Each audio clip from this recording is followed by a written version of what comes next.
Hey guys, welcome back to the channel. This is story about what if Naruto inherit Yondaime genius and under the protection of Jiraiya and Kakashi part 1. Before I start, please do support for more amazing content and comments for part 2. Do consider to subscribe my channel and share my video to your friends and check out the description as well. Let's start the video. 5 years has passed since the attack from the great demon Kyuubi no Kitsune. 5 years has passed since the great beast was sealed within the newborn son of Yondaime Hokage Konoha's yellow flash. Sarutobi set his gaze on the 4 stone faces carved on the mountain. His eyes traveled from the first stone face, then moving on to the second. A smile formed in his face as his eyes passed his own stone face. Sarutobi let out a sigh of grief after stopping at the 4th stone face. Still so young, and yet you already left this world, he thought as he saw a white-haired man followed by a silver-haired Umbu enter the building. Sarutobi continued to watch the Hokage monument, waiting for his 2 visitors to arrive. After a few minutes, the door to his office creaked open. Turning around to greet his visitors, Sarutobi finally came face to face with his former student and the prized student of the Yondaime. Jiraiya of the Sannin and Copy Ninja Hatake Kakashi ANBU captain stood there at attention waiting for orders. While Kakashi was waiting for any orders, Jiraiya was looking at the view from the Hokage office. "Ohio Sarutobi-sensei, care to tell me why you pulled me out of my research?" Jiraiya asked, eyeing the old man before him while the young boy beside him stifled a perverted giggle. Sarutobi let out a small smile as he went back behind his desk and sat down. He motioned for the 2 of them to do the same, in which the 2 politely obliged. Taking out his pipe, Sarutobi quickly lit it while continuing to look out the window. He puffed on the pipe for a few minutes. He then put his pipe down on the ashtray and turned his attention to a rather impatient Jiraiya. "Well? What was your reason for dragging me back in Konoha?" Jiraiya said, his voice filled with impatience and anger. "I know you're still not over the fact that he is gone." Sarutobi started, his eyes calmly observing the 2 men's faces. His eyes narrowed when he noticed the guilt and pained look from the 2 men. A pained look could now be seen in Jiraiya's visage while Kakashi had a guilty look on his face. Both men were looking at the ground, avoiding Sarutobi's gaze. "I asked Kakashi-kun here to track you down because there is something we must discuss." Sarutobi continued. A twinkle in his eye could be seen as he started to explain his reason. "As you know, the Kyuubi no Kitsune was sealed within a newborn baby boy. Not just any baby but his own son," Sarutobi said. Jiraiya and Kakashi looked up from their stupor to listen intently to what Sandaime had to say. "Since it took 3 years and a half just to track you down, I took it upon myself to care for the boy, all the while waiting for you to return."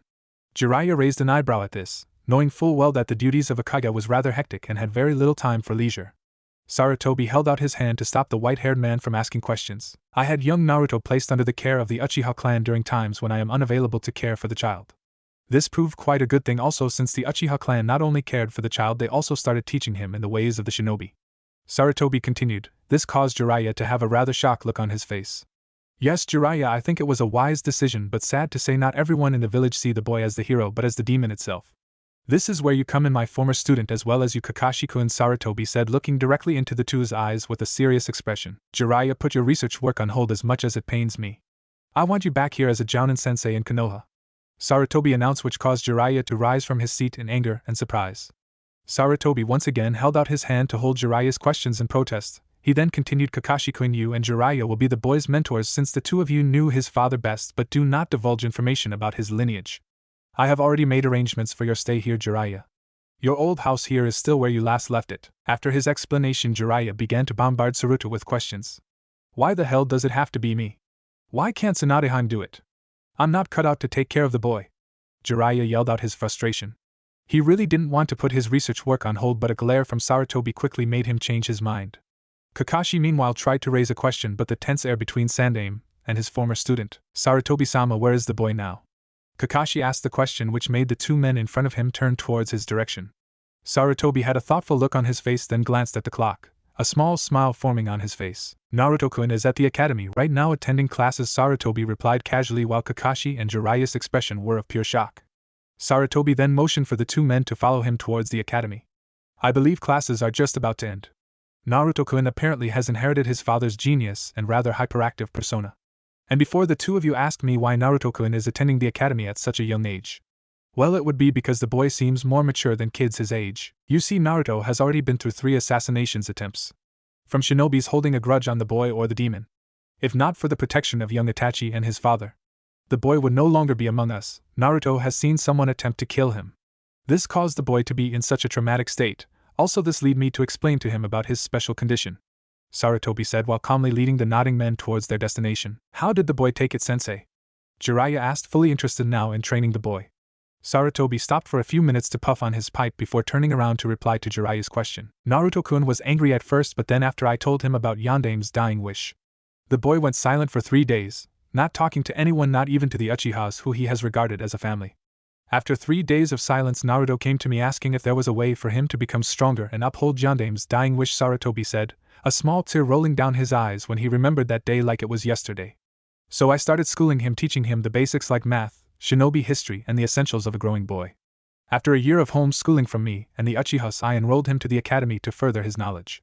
This is his 2nd year in the academy. After a few more minutes of telling Jiraiya and Kakashi what they were to do with the boy, the 3 men arrived at the academy just in time to see the children coming out of the classes. The 3 of them walked on inside the building while the children and adults greeted Sarutobi and the 2 men in respect. Kakashi-kun, do you remember your time in this academy? Sarutobi asked. Kakashi just nodded while looking around the place, memories flooding back to him as he followed the Hokage through the many hallways of the academy, reaching a door where a lot of noise seemed to be coming from. The boy may be able to match your record as the youngest to graduate from the academy. Sarutobi smiled before opening the room and ushering the 2 men inside the classroom.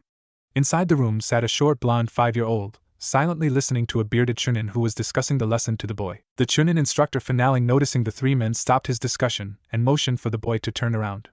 Upon turning around, the boy's expression quickly became more lively as he jumped out from his seat and ran towards the 3 men. Hi Sarutobi Ojizen. Guess what? Guess what? Naruto said as he skidded to a stop in front of the 3 men while Sarutobi just chuckled at the boy's antics. I've almost mastered the basic essentials of a shinobi. I can perform Henji no Jutsu and Kawarimi no Jutsu. I'll be learning Bunshin no Jutsu next week. Naruto shouted excitedly while bouncing on the ball of his feet. Sarutobi chuckled some more while Jiraiya curiously watched the boy. Kakashi meanwhile had a small smile on his face, but it was well hidden from everyone's view due to his mask. That's very good, Naruto, that's quite an achievement, and keep up your hard work. Sarutobi replied while kneeling down to meet the boy eye to eye. Now Naruto, settle down, I want you to meet some people, Sarutobi said as he motioned for Jiraiya and Kakashi to come forward. Naruto, finally noticing the 2 men, immediately became silent and looked at the men with distrust in his eyes. Jiraiya and Kakashi were clearly shocked by the boy's reaction to them. Don't worry my boy, they aren't here to hurt you.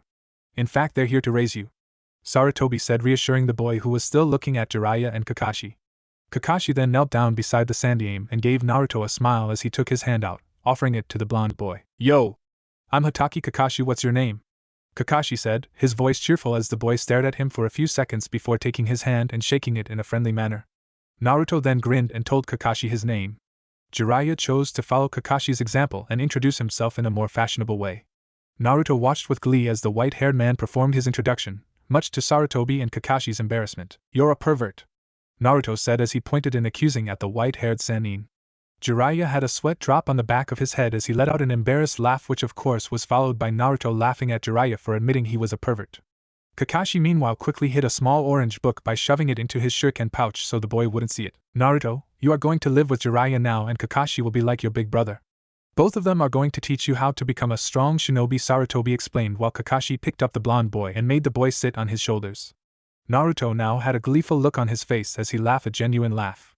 The 3 men soon joined in on the laughter. So on that day Naruto went to the care of Jiraiya and Kakashi as his guardians.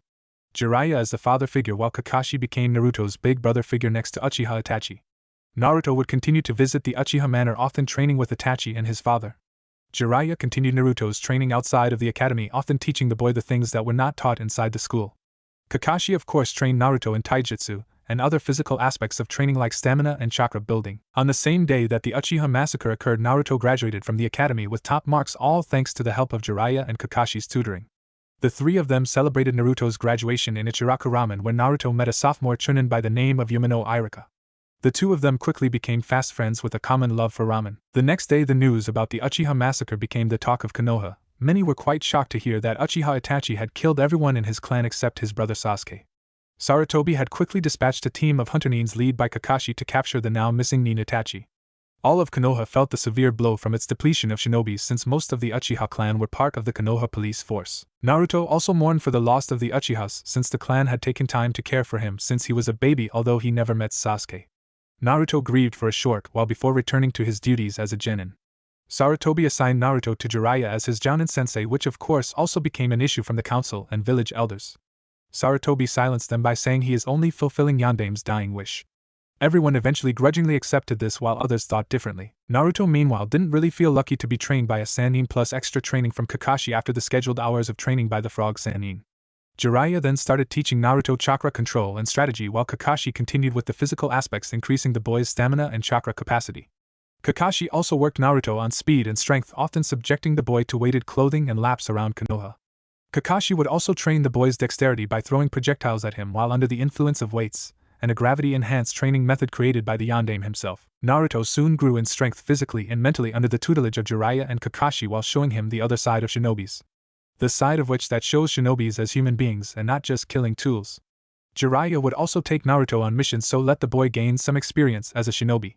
Sarutobi took close watch of Naruto's growth, a smile forming on his face every time he saw the Yondaime's legacy strive his hardest in life. But even though Naruto was strong and skilled, he was still a boy.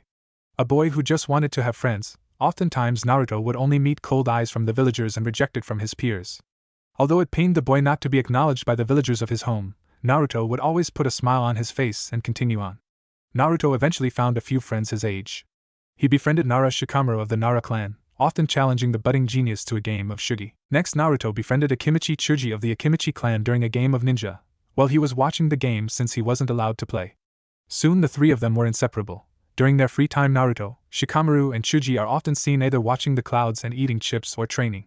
When Naruto's duties as a genin called him away on missions, his two friends would often wait for him, or watch the clouds on their own. Their friendship lasted for a long time until Jiraiya and Kakashi made Naruto take the Chunin selection exam. During these times the Chunin exam was quite different. It was held in Akagahara where the Chunin hopefuls were tasked to retrieve the crimson four-leaf clover. It was in this exam that Naruto met different foreign shinobi. This was also where Naruto made his first kill, his first time to kill a shinobi. At first it shook him since he had never taken a life before. This was also the first time that Kyuubi's powers surfaced. Everyone in the village felt the intense killer intent coming from the testing area. Jiraiya, Kakashi and Sandaime immediately rushed to the scene, followed closely by a squad of A and BU.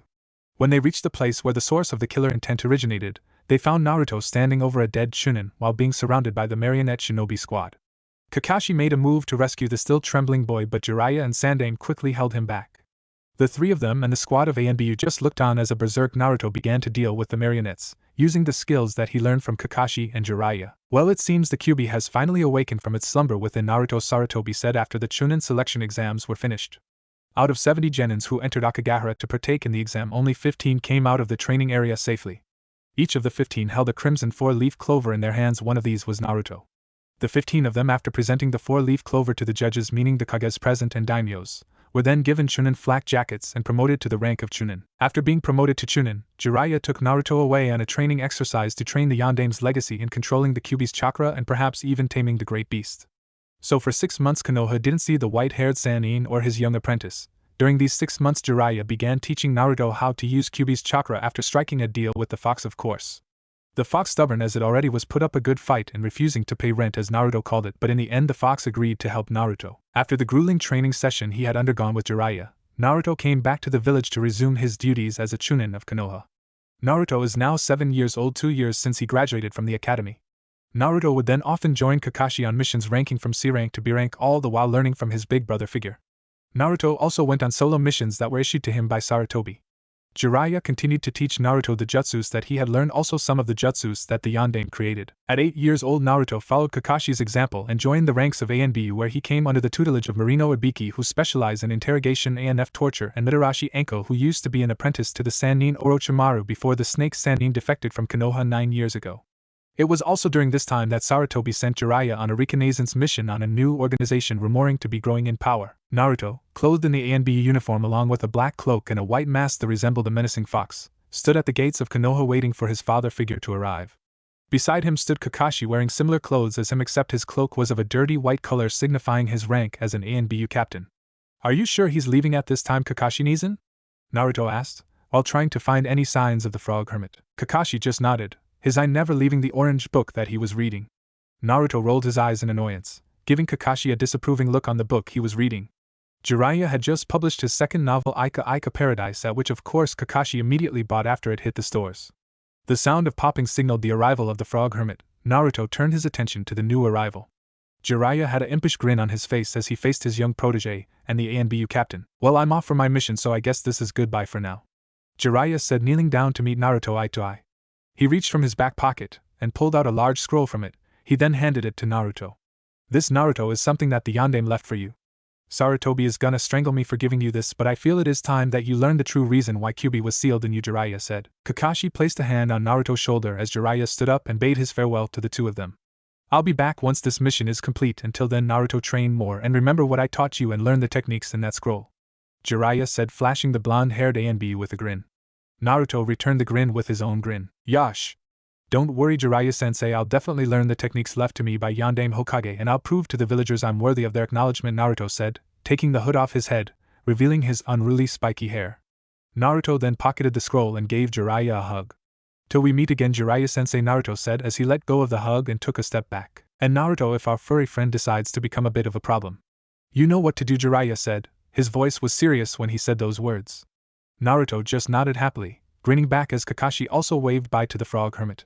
I leave Naruto to you, Kakashi. I'll send you a copy of new volumes along with my mission updates, Jiraiya said as he started walking away from the village gates. Till we meet again, Jiraiya-sama, till we meet again, Kakashi said as he and Naruto disappeared in poofs of smoke, to return to their duties as ANBUs. Jiraiya looked back one last time before taking to the trees at a high speed. Train hard, young Naruto, and make your father proud, were Jiraiya's thoughts as Konoha's gates shut tight. Time jumped to 4 years later. Konohagakure has grown in strength and power. Peace has reigned over Konoha under the leadership of Sarutobi, third generation Fire Shadow. Sarutobi was once again looking at the Hokage monument, even though the stone faces reminiscing about his younger days. On his desk was a wrapped rectangular package addressed to him. He already knew the contents of the package: Jiraiya's mission report and his autographed copy of the new volume. Being Jiraiya's former sensei had its perks when it came to his lecherous students' perverted novels. A knock on his door brought Sarutobi back to reality. With an exhausted sigh, he told his visitor to come in. Sarutobi quickly went back to his desk, putting away the small package into his drawer just as his visitor entered the room. He finally looked up to greet his visitor. Ohio, Naruto-kun, I see you have come for your report, Sarutobi greeted while taking the folder from the young boy in front of him. Naruto still looked the same in the 4 years that had passed. He still wore the issued ANBU uniform, except now instead of the midnight black cloak, a dirty white cloak now covered the uniform. Naruto then took off his mask and removed the hood as he sat down on the chair.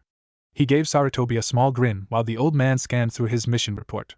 After a few moments, Sarutobi put the mission report down and smoked on his pipe. Naruto patiently waited for the Sandaime to finish his pipe before asking if something was up. I see, so I take the mission was a success? Sarutobi asked, at which Naruto raised an eyebrow at the old man's question before answering in the only way Sarutobi knew the boy would respond. The boy stood up from his seat and glared at the old man for a few minutes before speaking. What you mean, was the mission a success? Didn't you read my report, old man? It said target eliminated, Naruto roared while Sarutobi just grinned. A twinkle in his eye could be seen as the old man began to chuckle in laughter. At least you're still the same, Naruto, Sarutobi said as he too got up and walked over to the window. He let out a puff of smoke before speaking again. How long have you been a member of the ANBU, Naruto-kun? Sarutobi asked. His hazel orbs were pointed at the direction of the Hokage monument. Naruto shifted from his seat to look at where Sarutobi was sightseeing. 4 years, Sandaime-sama, I've been in ANBU for 4 years, Naruto replied as he let his body relax. 4 years of non-stop training and doing missions. Since he didn't have that many friends except for Shikamaru and Shuji, Naruto would often be seen training in training field number 7, perfecting his chakra control and physical abilities. Naruto also now knew that he was the son of the Yondaime. After reading Yondaime's letter, he had understood why the fourth chose him to be the vessel. Even though Naruto understood this, not many people understood that Naruto is still Naruto, and not the demon fox. Your rank is currently Tokubetsu Jounin, Sarutobi said as he turned around facing the young ANBU captain with a smile. Naruto meanwhile just nodded, a similar smile forming in his face. Quite an achievement, really, you even surpassed Itachi's record, Sarutobi said while casting a glance at the boy in front of him. Naruto's facial expression had turned rather cold. Sarutobi shook his head, knowing full well that Naruto didn't like being compared to the Uchiha murderer. After a few minutes his expression returned to its usual cheerful state, making Sarutobi sigh in relief. The tense air inside the room were giving him the chills. It's getting late, you better go before Ichiraku closes. You're dismissed, Naruto-kun, Sarutobi said as the boy gave him a salute before teleporting out of his office. He's growing quite well, old friend, if only you could see him now, Sarutobi thought as he looked at the Hokage monument one last time before retiring for the night. Later in Ichiraku, Naruto could be seen sitting in his usual seat wolfing down on a bowl of miso ramen. Beside him sat his good friend Yumino Irika, who was also eating the same food but at a slower pace. So Naruto, how was your mission? Irika asked while slurping on his ramen. Naruto meanwhile finished his second bowl of ramen before looking at Irika with a serious expression. Well, Irika-senpai, the mission was quite hard at first, but then I was able to eliminate the target, Naruto replied as he signaled for the chef to cook him another bowl of ramen. How about you? How's your classes going? Naruto asked in return, patiently waiting for his third bowl of ramen. Iruka then turned to him with a wide grin just as the chef placed Naruto's ramen in front of him. Tomorrow is the Genin final exam and a lot of students are quite promising this year, Iruka said, while Naruto listened intently to what Iruka was saying while continuing to devour his bowl of ramen. Uchiha Sasuke will be graduating this year along with your two friends Naruto Shikamaru and Akimichi Chuji, Iruka said. A smile formed in Naruto's face as he nodded and fished out a few bills from his wallet and placed it on the counter. He then waved bye to Iruka before walking towards his apartment. The next day Iruka gazed happily at his newly graduated students, especially to the three students in front of him. Uchiha Sasuke, number 1 in his class. Next to him was a pink-haired girl who was staring at the raven-haired boy with admiration, Hareno Sakura, second in class, and finally Sarutobi Konohamaru, the youngest in his class. Konohamaru had been accelerated because of a certain blonde ANBU captain who had beaten up Ebisu, Konohamaru's tutor. Konohamaru was a genius in his own right, always striving to be acknowledged, who was also somewhat like Naruto, striving for acknowledgement. Beside Iruka stood the other Chunin examiner, Mizuki, who was handing out the hitaites to the students after being graded. Mizuki smiled at the students after giving them their forehead protectors while saying enjoy good work. Iruka wasn't paying much attention to Mizuki's actions because the brown-haired Chunin was occupied with the next phase of the exam, the team selection and Jounin Sensei selection. He let out a short sigh as he gave the last of the hitaites to Mizuki. Iruka waited for the last of his students to leave the room before going to the Hokage's office to discuss about the team selection exam. It was already late in the afternoon, so there wasn't that many people waiting outside of the Sandaime's office. Iruka knocked on the door before entering the room. Inside he found the old man signing some documents and reading mission reports from the numerous missions that were completed for the day. Iruka-kun, good afternoon. I see you brought me this year's rookie Genin roster, Sandaime said as he placed his pipe on the ashtray and took the folder from Iruka. Sandaime went through each one of the files while giving out the usual comments here and there. I see my grandson Konohamaru graduated as well. Too bad I wasn't able to come and greet him. Congratulations when he left the academy. Oh well, I will have to make it up to the boy, and maybe perhaps this time he won't use the jutsu that Naruto taught him.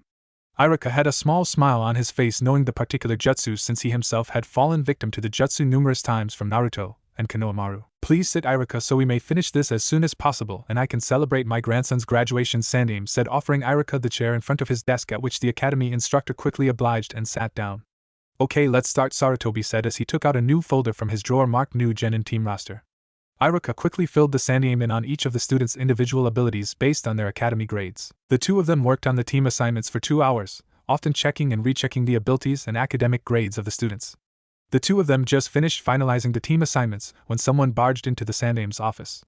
Sandaime-sama, there is an emergency. Someone has stolen the scroll of sealing. Alarmed by the news, Sarutobi quickly went into action as he ordered to gather all available shinobi to find the thief. Iruka quickly left in order to search for the thief, while Sandaime used his crystal ball to search for the culprit after dispatching the available A and BU squads that were on duty. Iruka quickly went to find Mizuki in order to ask for help in finding the culprit. He knocked on the silver-haired Chunin's door, but he soon found that the door was unlocked. Curious as to why Mizuki would leave him door open, Iruka entered the small apartment to check if the other instructor was asleep. When he reached Mizuki's room, he was shocked to find some rather troubling things. Schedules of the guards in the Hokage Tower and other documents that involved, and placed on the wall was a blueprint of the Hokage's office along with the room of scrolls where the scroll of sealing was kept. Realization hit Iruka as he now knew the identity of the thief. Without wasting any more time, Iruka dashed out of the small apartment heading towards the forest. In the forest, Mizuki was leaning against a tree waiting for someone to arrive. Strapped to his back were 2 large shurikens. Where is he? Mizuki thought as he looked at his watch, checking the time. Beside him was the scroll of sealing. He stared at it with satisfaction, a crooked smile forming in his face as he thought about the power that was inside the scroll. A movement from the bushes brought Mizuki back to reality. Finally!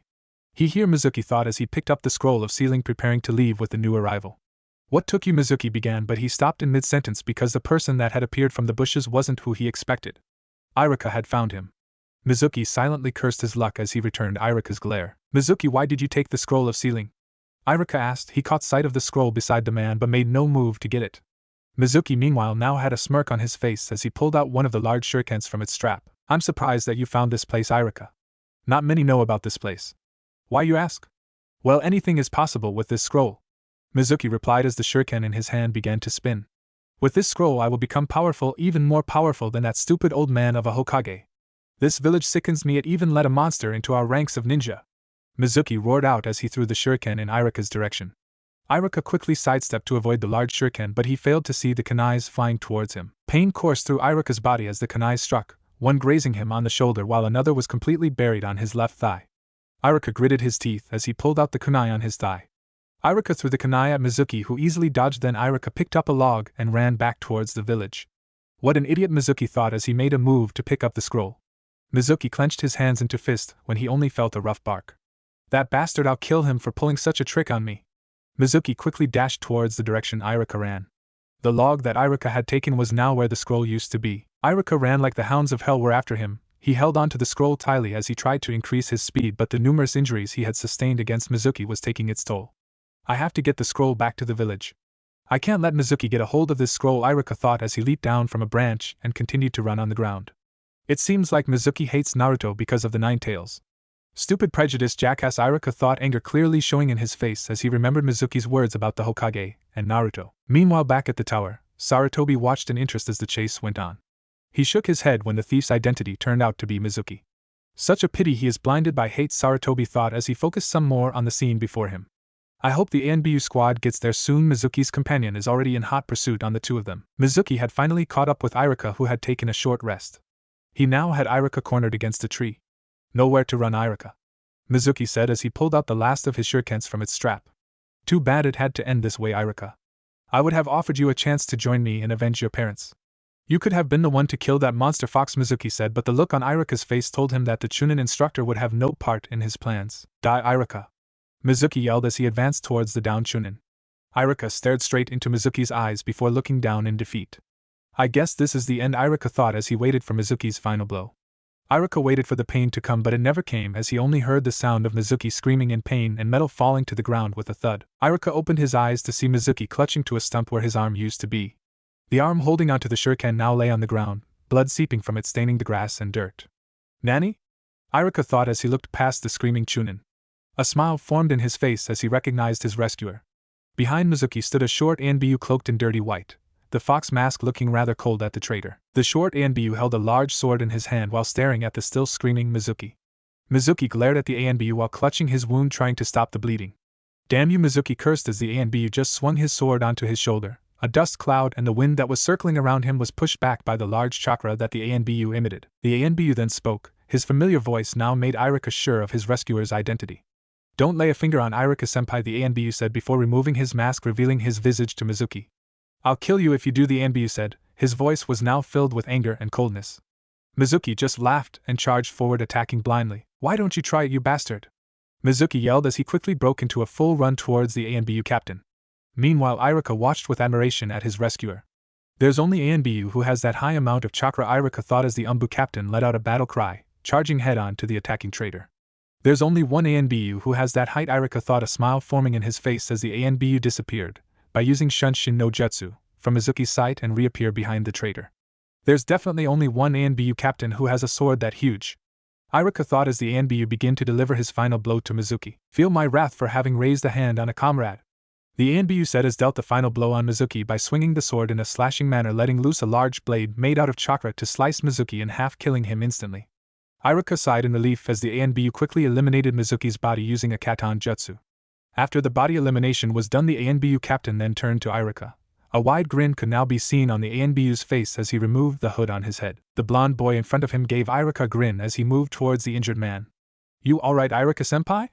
Sorry I'm late, I got lost trying to find you, the boy said while Iruka just chuckled at the boy's antics. Name, Uzumaki Naruto, age 12, village, Kanahigakure no Sato, rank, Tokubetsu Jounin / ANBU captain, mission index, D rank 50, C rank, 15, B rank, 27, A rank, 17, S rank, 1, abilities, ninjutsu, superior genjutsu, average taijutsu, genius. Additional info: human vessel of Kyubi no Yuku, protege of Sannin Jiraiya, graduated academy at age 5, promoted to Chunin at age 7, joined rank into ANBU at age 8 under the command of Marino Ibiki and Mitarashi Enko, became ANBU captain at age 11, codename Konoha's Death God. Back at the village, Sarutobi had a small smile on his face as he exited the building, finding most of the Jounins and Chunins in panic as they asked each other.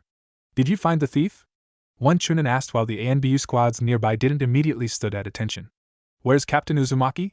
An ANBU cloaked in black asked, looking for the short captain. Everyone who knew the blonde looked around, noticing the lacking presence of their blonde comrade. Sarutobi stepped up, his hand holding onto his lit pipe. There's no need to worry. Naruto and Iruka has found the scroll of sealing and disposed of the traitor. Everyone relaxed at this bit of news, after which Sarutobi dismissed them as he went back to his office to await the arrival of the two. He watched from his crystal ball as Naruto supported Iruka as the two walked back to the village. Your son is living up to your expectations, my friend, Sarutobi thought as the images in the ball disappeared. It was 2 days after the incident. Most of the Nins in the village had forgotten about it while the others just shrugged it off. Iruka meanwhile was still working on the team assignments, leaving the Jounin assignment to the Hokage since Sandaime had only requested a copy of the rookie Genin roster. Sarutobi was currently in a meeting with the Jounin senseis for the new Genins. Naruto, who was asked to come to the meeting, watched the Jounins and Sandaime go over the rookie Genins. Today Naruto wasn't wearing his ANBU uniform save for his ANBU mask. Instead Naruto wore the standard Tokubetsu Jounin uniform, only it was all in midnight black instead of the navy blue issued uniform.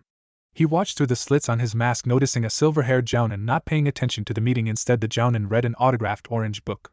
Shaking his head, Naruto made his way towards the silver-haired Jounin. Kakashi Nizen, stop reading Jiraiya's novel and pay attention. Sandaime-sama is calling your attention, Naruto said as he neared the person he called Big Brother. The older man looked down from his book upon hearing his name being called. He smiled at the blond boy in front of him before looking back up to find a glaring Sarutobi. Kakashi raised a hand in apology while Naruto just snickered, earning him a backhand from Kakashi. Peering into the crystal ball, Kakashi and Naruto saw the image of Uchiha Sasuke sitting by the window while girls fought over the seat next to him. So that's him? This year's #1 rookie, Uchiha Sasuke? Asuma asked, looking at the direction of his father the Sandaime. Sarutobi just nodded while letting the rest of the Jounins stare at the happenings in the room. The survivor of the Uchiha clan within the village, Kurenai said as her red eyes looked on at the scene unfolding at the academy. Kakashi meanwhile looked past the image of the stoic Uchiha, where Konohamaru was glaring at the #1 in their class. Sarutobi Konohamaru, eh? Kakashi thought as Naruto moved closer to see what Kakashi was looking at. He laughed when he saw Konohamaru climbing his desk and staring straight into Sasuke's eyes. The other Jounins and Sandaime watched in fascination as Konohamaru and Sasuke almost accidentally kissed in the lips. So that's the rookie of the year? Itachi's brother? Naruto asked after regaining his composure while the other Jounins looked on as the girls began to strangle Konohamaru. Ha ha ha, that Konohamaru, always the center of attention. I wouldn't want to be the goo to teach him, Naruto said as he went to the back as Sarutobi cleared his throat to begin the appointing of teams to the Jounins. Naruto began to tune out the meeting as he let his mind travel to the back of his mind. In Naruto's mind the boy came face to face with a large locked door with a small keyhole and a doorknob. Naruto fished out an ordinary looking from his pocket and pushed it into the keyhole. He turned the key, hearing a soft click, then a seal appeared on the door. With a smile Naruto placed a hand on the seal, which then slowly began to retreat to the edges of the door. Naruto then entered the great chamber to have a little chat with Kyuubi. Inside the great chamber a huge gate could be seen as Naruto stepped up to the sealed gate. Oi Kyuubi! Wake your fuzzball ass up!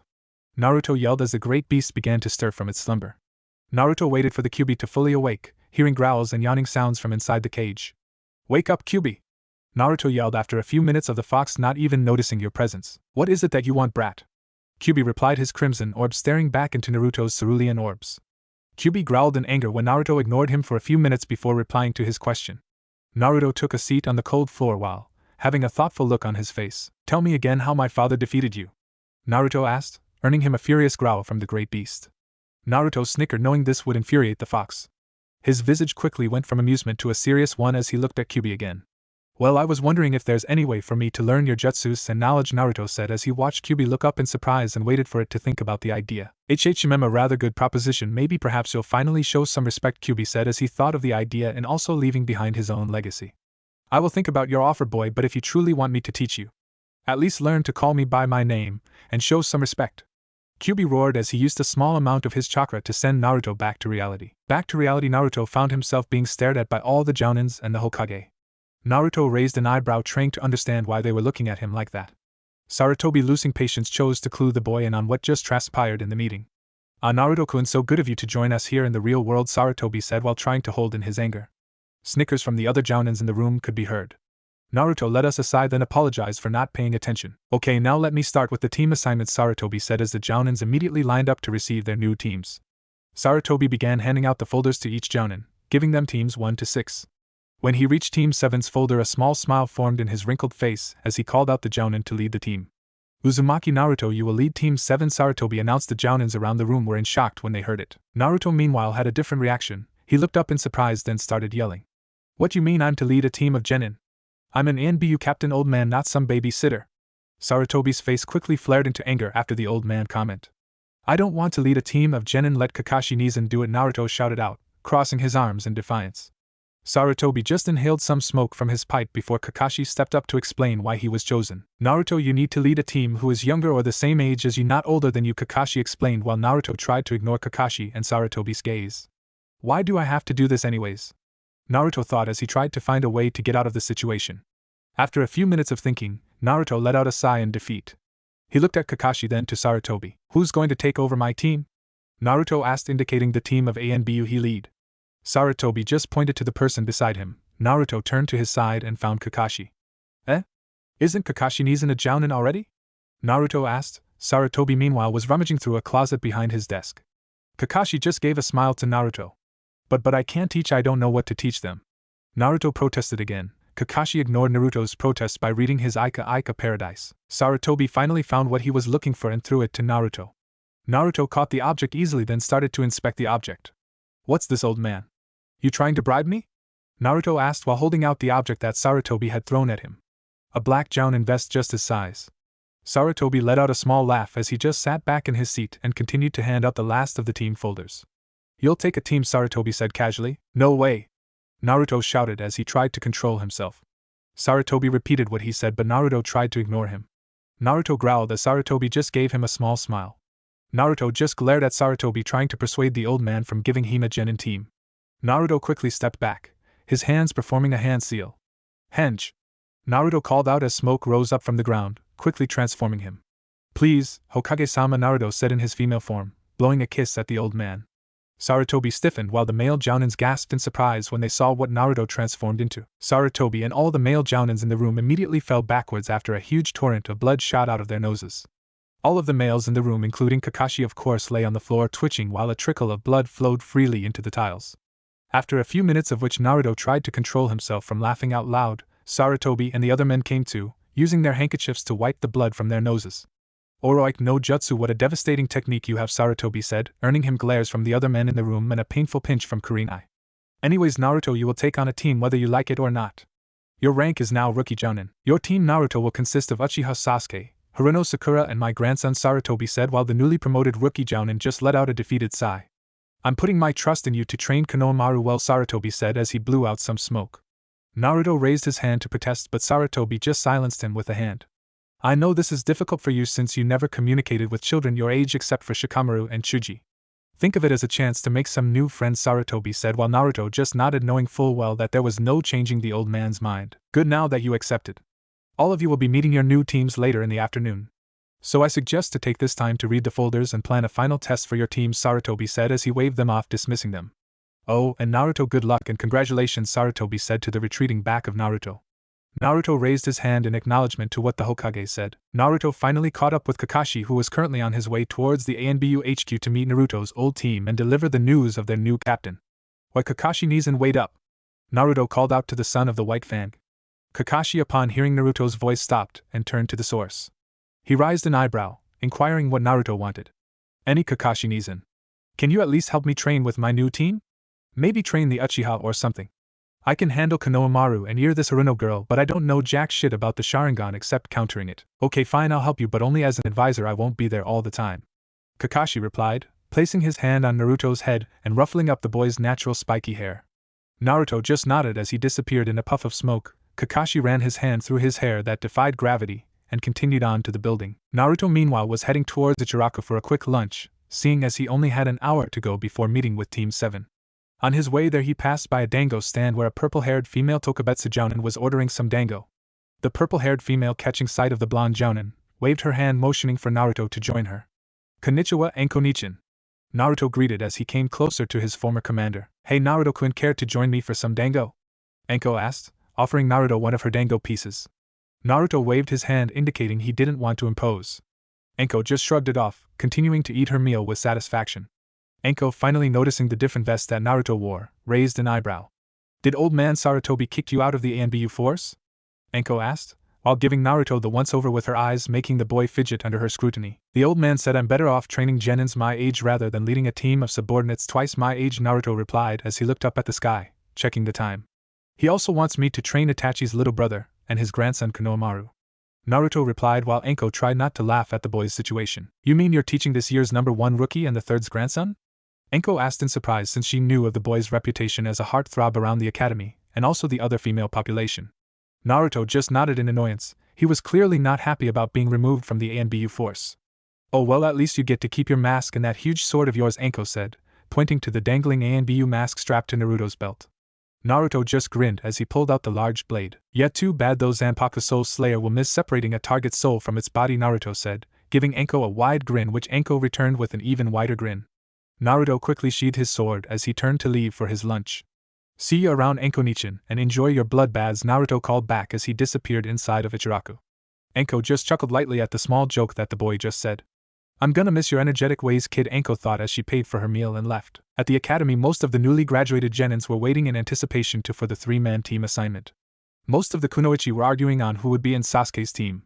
Such kunoichi were Haruno Sakura and Yamanaka Ino, rivals and former best friends, were sitting in a corner arguing on who had the best chance of being paired up with the Uchiha survivor. Konohamaru meanwhile wasn't paying attention to the ruckus in the room. His attention was on the shugi board in front of him. His opponent was none other than the laziest person in their class, Narao Shikamaru. Sitting beside Shikamaru was a Kimichi Chuji who had a bag of potato chips in his hand. Shikamaru and Konohamaru often played shugi even during their free time, with Shikamaru as the victor in each match. Konohamaru didn't really like playing the game, but his uncle Asuma and Naruto told him it would improve his skills as a shinobi. So Shikamaru-Nizan, who do you think would be in the three-man teams?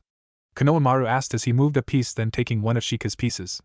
Shika looked up from the board. He thought for a moment before answering Konohamaru's question. I don't have any idea, probably based on our grades in the academy.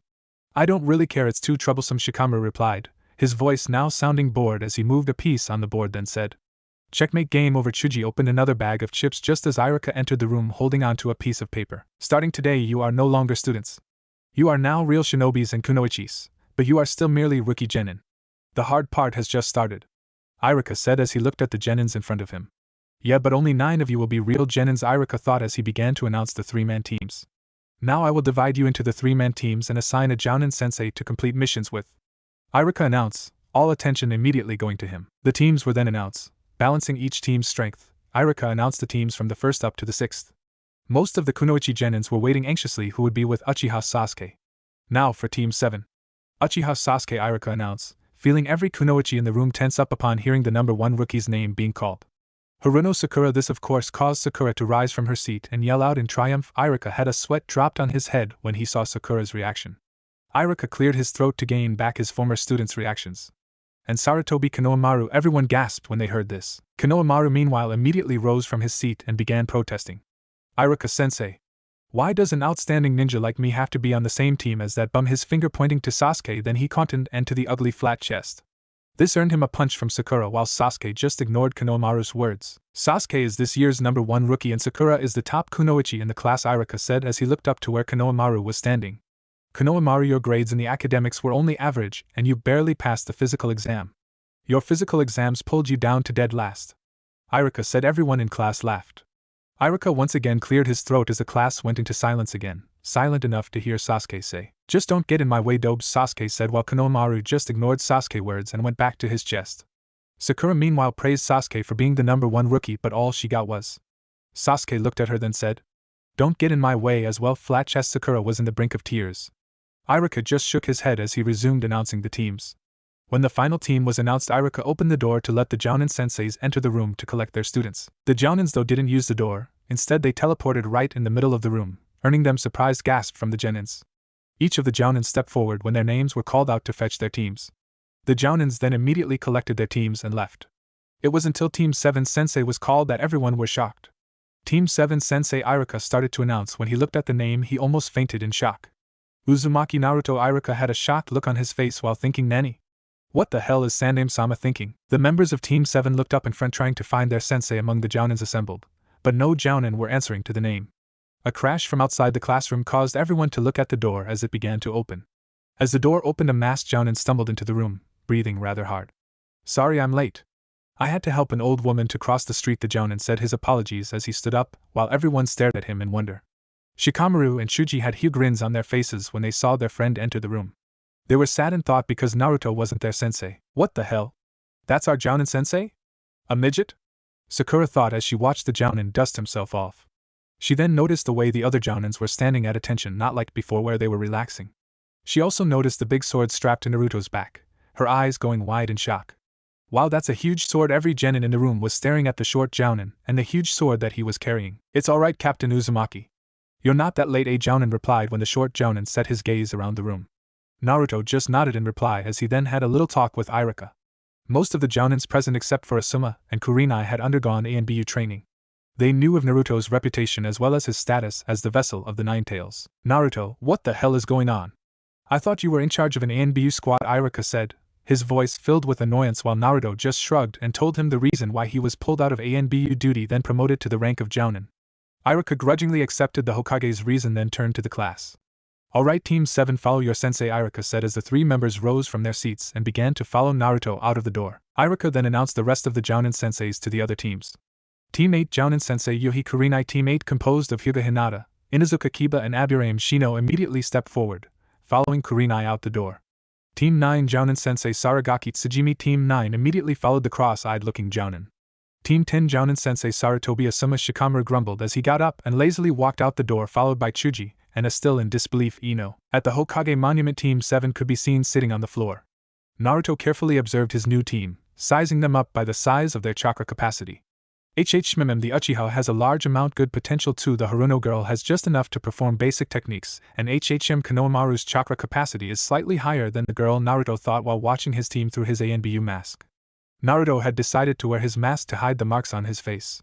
Well, let's start with some introductions. Introductions? Sakura asked while she shifted to her right, looking at Naruto. What should we say, sensei? She asked.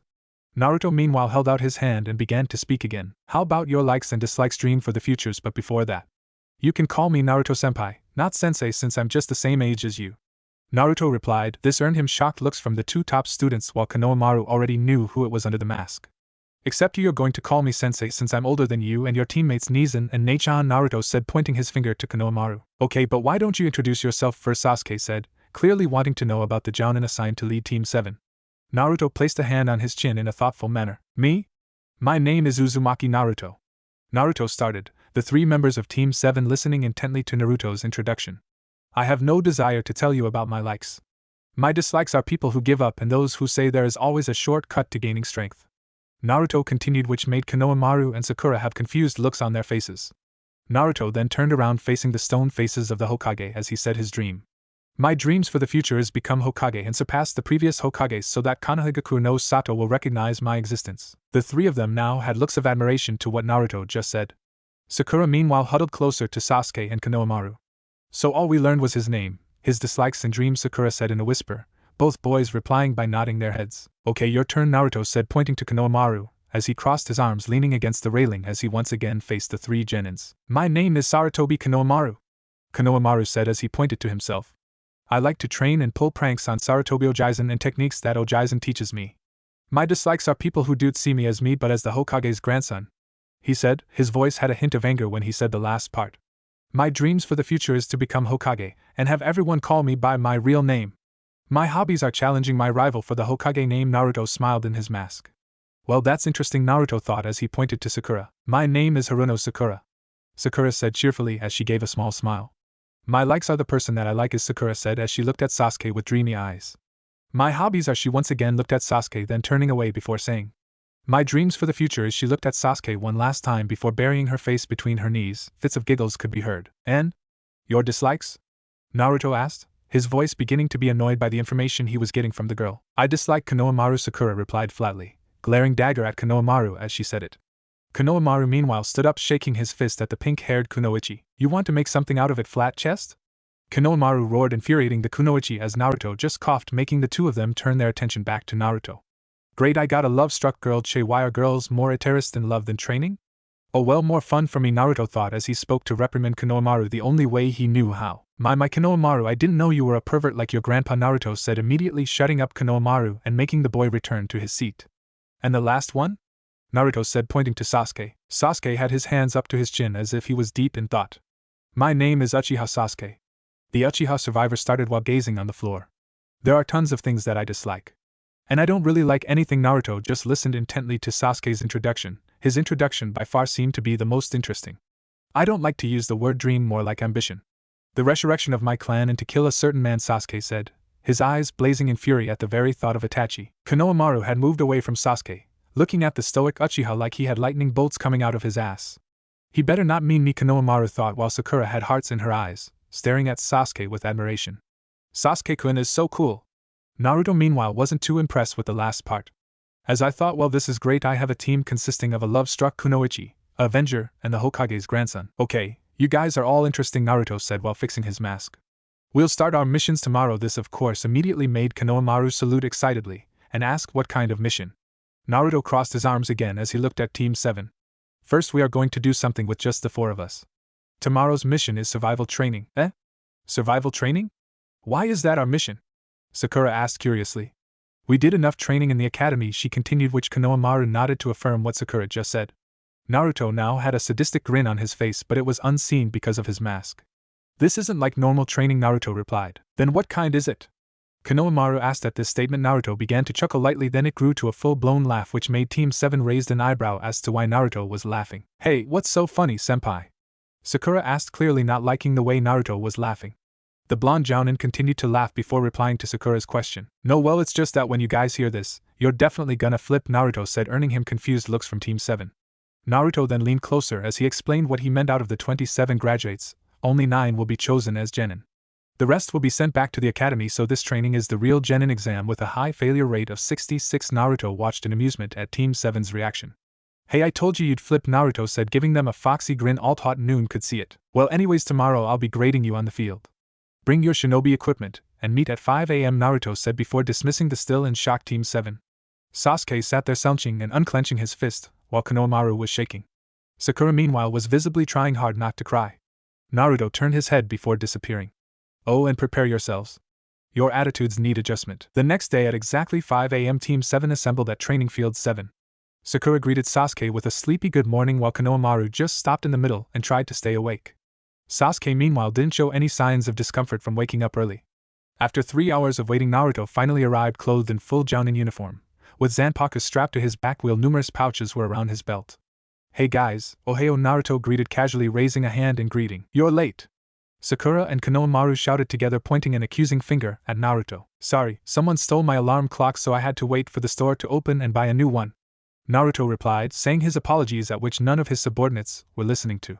Well, at least my excuse was slightly true, unlike Kakashi Nizan and his lame excuses, Naruto thought, knowing full well what happened to his alarm clock, which was now in pieces. Far away in the ANBU HQ, a certain captain with a dog mask sneezed. Someone must be thinking about me, Kakashi thought before resuming the paperwork on his desk. Naruto then walked over to a tree stump and placed his newly bought alarm clock on top of it. Okay, this is set till 11 a.m., Naruto said as he pulled out 2 small bells from his pockets and showing it to the 3. Your task for today is to take these 2 bells from me before noon, Naruto said while ringing the bells once. If you can't get a bell before 11, I'll tie you up on the 3 stump, then I'll make eat your lunch in front of you. Hold on, there are only 2 bells, Sakura pointed out. Naruto smiled at this, although it was hidden by his mask. Because there are only 2 bells, one of you will definitely be tied to the post, and that person fails. That person will also be sent back to the academy, Naruto said casually before continuing. It might be 1 or all 3 of you sent back to the academy. You can even use your shurikens. You won't be able to get it if you don't come at me with killer intent, Naruto said while still holding on to the bells. At this, Sakura protested. But you'll be in danger, Naruto-senpai, Sakura said while Konohamaru just snickered. Yeah, you're also short, Konohamaru said, laughing rather hard at his joke. Naruto meanwhile now turned serious as he replied to what Konohamaru said. In the real world it's often the ones with least talent who are all talk and no action. Naruto replied, so let's ignore the brat, Mr. Dobe. Naruto then shifted slightly as he raised his hand to signal for the test to start. Konohamaru meanwhile feeling insulted by the brat and Dobe comment growled in anger as he pulled out a kunai from his holster and charged towards Naruto. Sasuke and Sakura watched in alarm as Konohamaru charged blindly towards Naruto. A mere second later, Konohamaru felt his own kunai being directed at the back of his head, his arm twisted around by a strong grip. Sakura had a shocked look on her face. No way. I didn't even see him move, she thought, while Sasuke just watched all the while thinking. So this is a jounin. If I defeat him, I'll be 1 step closer to killing Itachi. Slow down, I didn't even say start yet, Naruto said as he let go of Konohamaru's arm and pushed the boy towards Sakura. Well, now that your killer intent has been charged up, I guess it's time to start. With a small chuckle he said, finally some fun, well start. Naruto yelled out the last part as the 3 genins immediately disappeared from his sight. The basics of being a ninja are erasing your presence and hiding yourself, Naruto thought as he felt suppressed chakra signatures that belonged to the members of Team 7. He scanned the area, pinpointing each direction where the 3 were hiding. Good, they're concealed well, Naruto thought when he suddenly saw a smirking Konohamaru standing not far from him. Come and fight me, Naruto Nizan, fight me, rival! Konohamaru yelled as he grinned proudly at Naruto. Naruto raised an eyebrow at Sandaime's grandson. He coughed as he regained him composure and shrugged. Oh well, at least I'll be able to have some fun, he thought. You're a bit off, but okay, I'll fight you, Naruto said while Konohamaru replied. The only thing a bit off is your height. After saying that, Konohamaru charged forward. Naruto slipped his hand on a pouch behind him. Konohamaru immediately slowed down after seeing Naruto's hand slowly disappear inside the pouch. Ninja fighting lesson number 1, Naruto said as he felt the object he was looking for. I'll teach you about taijutsu, Naruto said as he pulled out the object. Naruto now held a small Walkman. Putting on the earphones, he switched the device on, instantly filling his ears with music. What's wrong? Hurry and come at me. Konohamaru hesitated while stuttering, but hey, why are you listening to music? Naruto raised an eyebrow then replied, because I want to listen to music. It wouldn't matter with you guys anyways, Naruto said as Konohamaru, now truly provoked, charged forward yelling out a battle cry. Konohamaru swung his fist at Naruto's head, but the young Jounin caught his fist easily. Konohamaru quickly dropped to the ground and leaped up, sending a roundhouse kick to Naruto. Naruto quickly ducked down, evading the kick while listening to the music, not even paying attention to Konohamaru's attacks. Konohamaru quickly threw a punch at Naruto's head, but his fist went right through air. Konohamaru had a puzzled look on his face, trying to find where Naruto was. A shinobi is an easily provoked brat, and a shinobi doesn't get caught from behind over and over. Idiot! A voice from behind him made Konohamaru stiffen in fear. From their perches, Sakura and Sasuke had confused looks on their faces. That seal? Tiger seal? Ninjutsu, Sakura thought as she tried to think up of why Naruto would use a ninjutsu. Sasuke meanwhile was quite interested in the fight. A katan jutsu at close range? That bastard isn't just playing around. Sakura meanwhile, fearing for the safety of the Sandaime's grandson, yelled out. Konohamaru, get out of there. You'll get killed, too late. Naruto said as he watched Konohamaru turn his head in fear. Hidden Leaf Ancient Taijutsu Supreme Technique. Naruto yelled out while Sakura and Sasuke flinched at the devastating name of the technique. 1,000 years of pain. Naruto roared out as he impaled Konohamaru's behind with his hand, sending the boy flying into the air, holding onto his ass in pain. Sakura and Sasuke had sweat drops on their heads after watching what Naruto did to Konohamaru. Is all that you got, Konohamaru? Come on, I know Sarutobi Ojizen taught you some things better than this, Naruto said as he waited for the Hokage's grandson to get up and fight. This isn't how my rival should be. Perhaps I'll go find another rival. He started walking away towards the opposite direction. Konohamaru gritted his teeth as he forced his body to stand up. I am your rival, Konohamaru yelled as his hands quickly moved into a hand seal. Naruto turned around facing Konohamaru, a small smile on his face. Oh? Kagebunshin? Naruto thought, his cerulean orbs observing Konohamaru, and the 5 clones charged towards him. You're careless, Naruto-sensei. I'll show you a technique my grandpa taught me, Kagebunshin no Jutsu. Naruto had a smile on his face as he too performed the same hand seal as Konohamaru. Sakura meanwhile watched in awe as Konohamaru multiplied into 6. 6 Konohamarus? She thought as she watched as the Hokage's grandson and his clones charged forward armed with kunais at Naruto. What? Those aren't just illusions, they're all real. Naruto meanwhile just shifted to his right as the first clone threw a punch at him, his hand guiding Konohamaru's fist to the ground while his foot swept the clone off its feet. Naruto suddenly felt someone latch onto his back, catching him off guard. Nani? He looked back, seeing a smirking Konohamaru. I got you, Naruto-sensei. You can't beat me and my clones. My ass is still hurting. Sasuke and Sakura watched in amazement as the real Konohamaru leaped into the air and punched Naruto in the face. The brat did it, Sasuke thought when just as Naruto stumbled backwards he disappeared in a puff of smoke. Nani? A clone? Sasuke thought while Konohamaru looked around confused as to where Naruto had gone. The Jounin used the same jutsu as Konohamaru, then switched with it just as Konohamaru caught him, Sasuke thought as he watched the boy move to pick up a shiny object on the ground. Ha ha, idiot must have been so busy with my clones. He dropped the bell, Konohamaru yelled as he bent down to pick up the bell. Something suddenly wrapped around his ankle and yanked him up on the tree. What the hell? Konohamaru yelled as he dangled up from the tree. Sheesh, the brat fell for an obvious trap, Sasuke thought, keenly observing Naruto jump down from the tree and pick up the bell. But that Jounin, even playing around with Konohamaru as no openings. Konohamaru, haven't you learned anything yet? Naruto asked while Konohamaru just yelled obscenities at him. He ignored the boy's protest. He raised his hand to shut Konohamaru up before starting his lecture. Don't fall for obvious traps, idiot, Naruto said, looking straight at the struggling Konohamaru. A shinobi should be able to look underneath. Naruto raised his hand again to quiet down Konohamaru. And don't say you know it because you don't. Sasuke meanwhile finally saw an opening to attack Naruto. With a knowing smirk he threw his kunais and shurikens at Naruto, watching the projectiles slice through the air towards the blonde Jounin. Sakura and Konohamaru had shocked looks on their faces as Naruto fell sideways from the force of Sasuke's projectiles.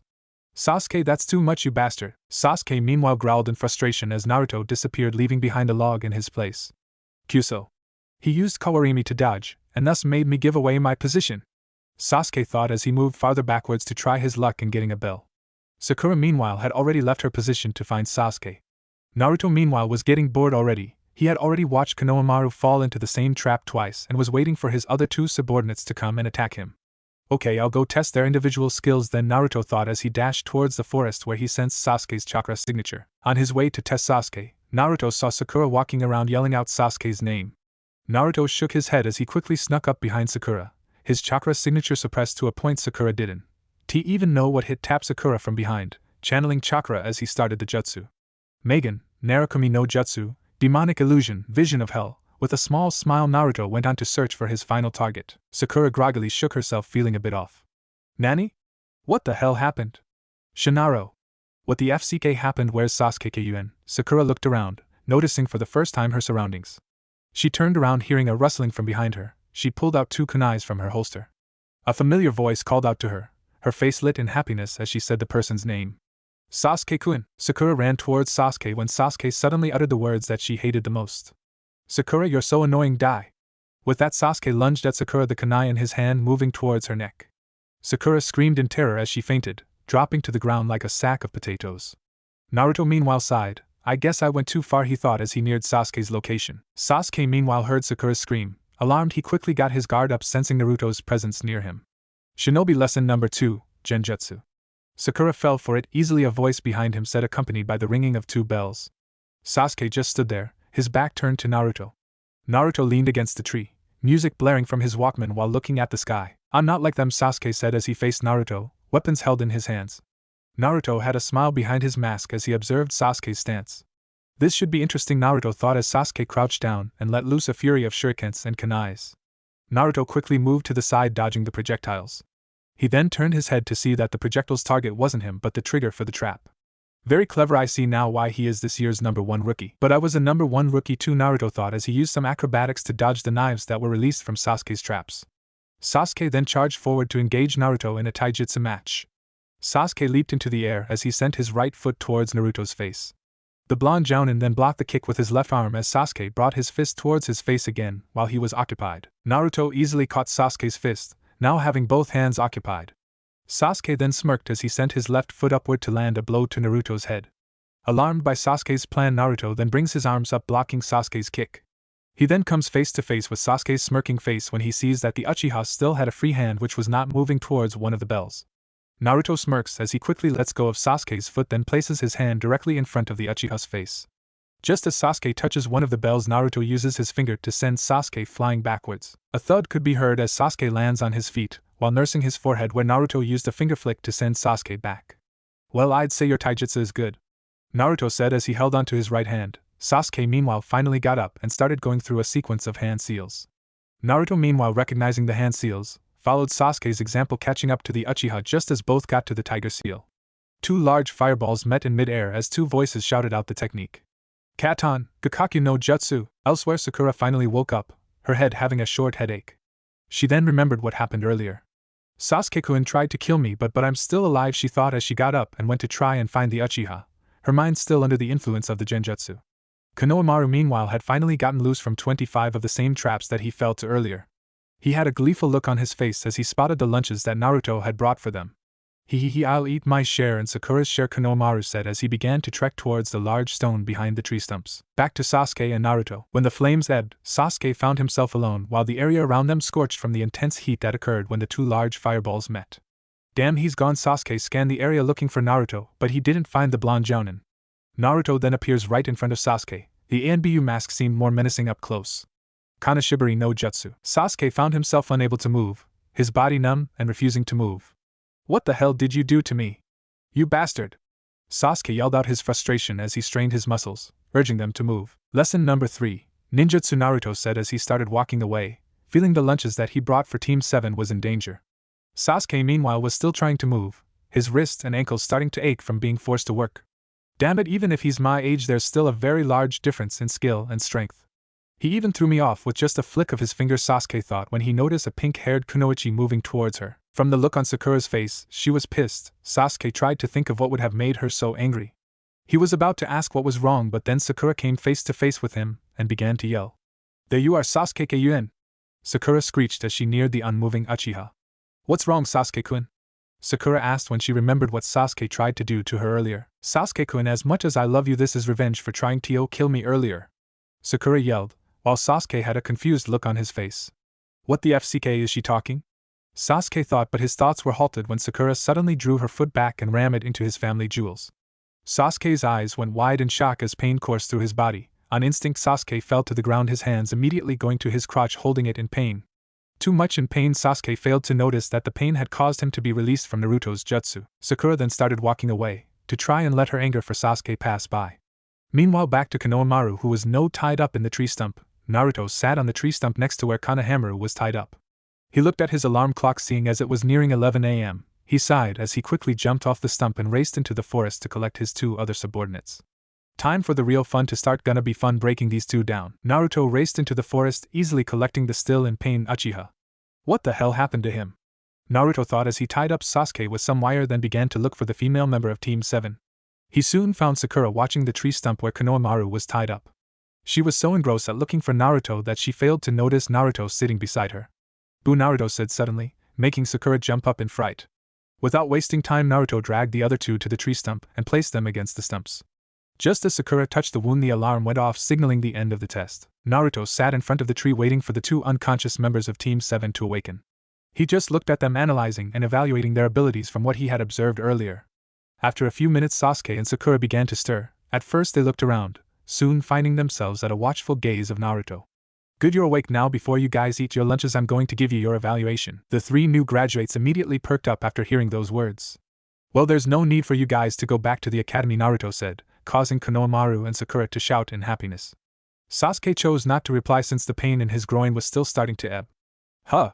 All I did was faint and kick Sasuke-kun in the groin," Sakura thought, after which she looked at Sasuke in an apologetic way. Then all three of us," Konohamaru said excitedly, but Naruto finished his sentence for him. "Yup, all three of you," Naruto said. His voice turned cold as he said the next words should quit as ninjas. This earned him shocked looks from the three members of Team 7. Konohamaru quickly started protesting. "Quit as ninjas? What does that mean?"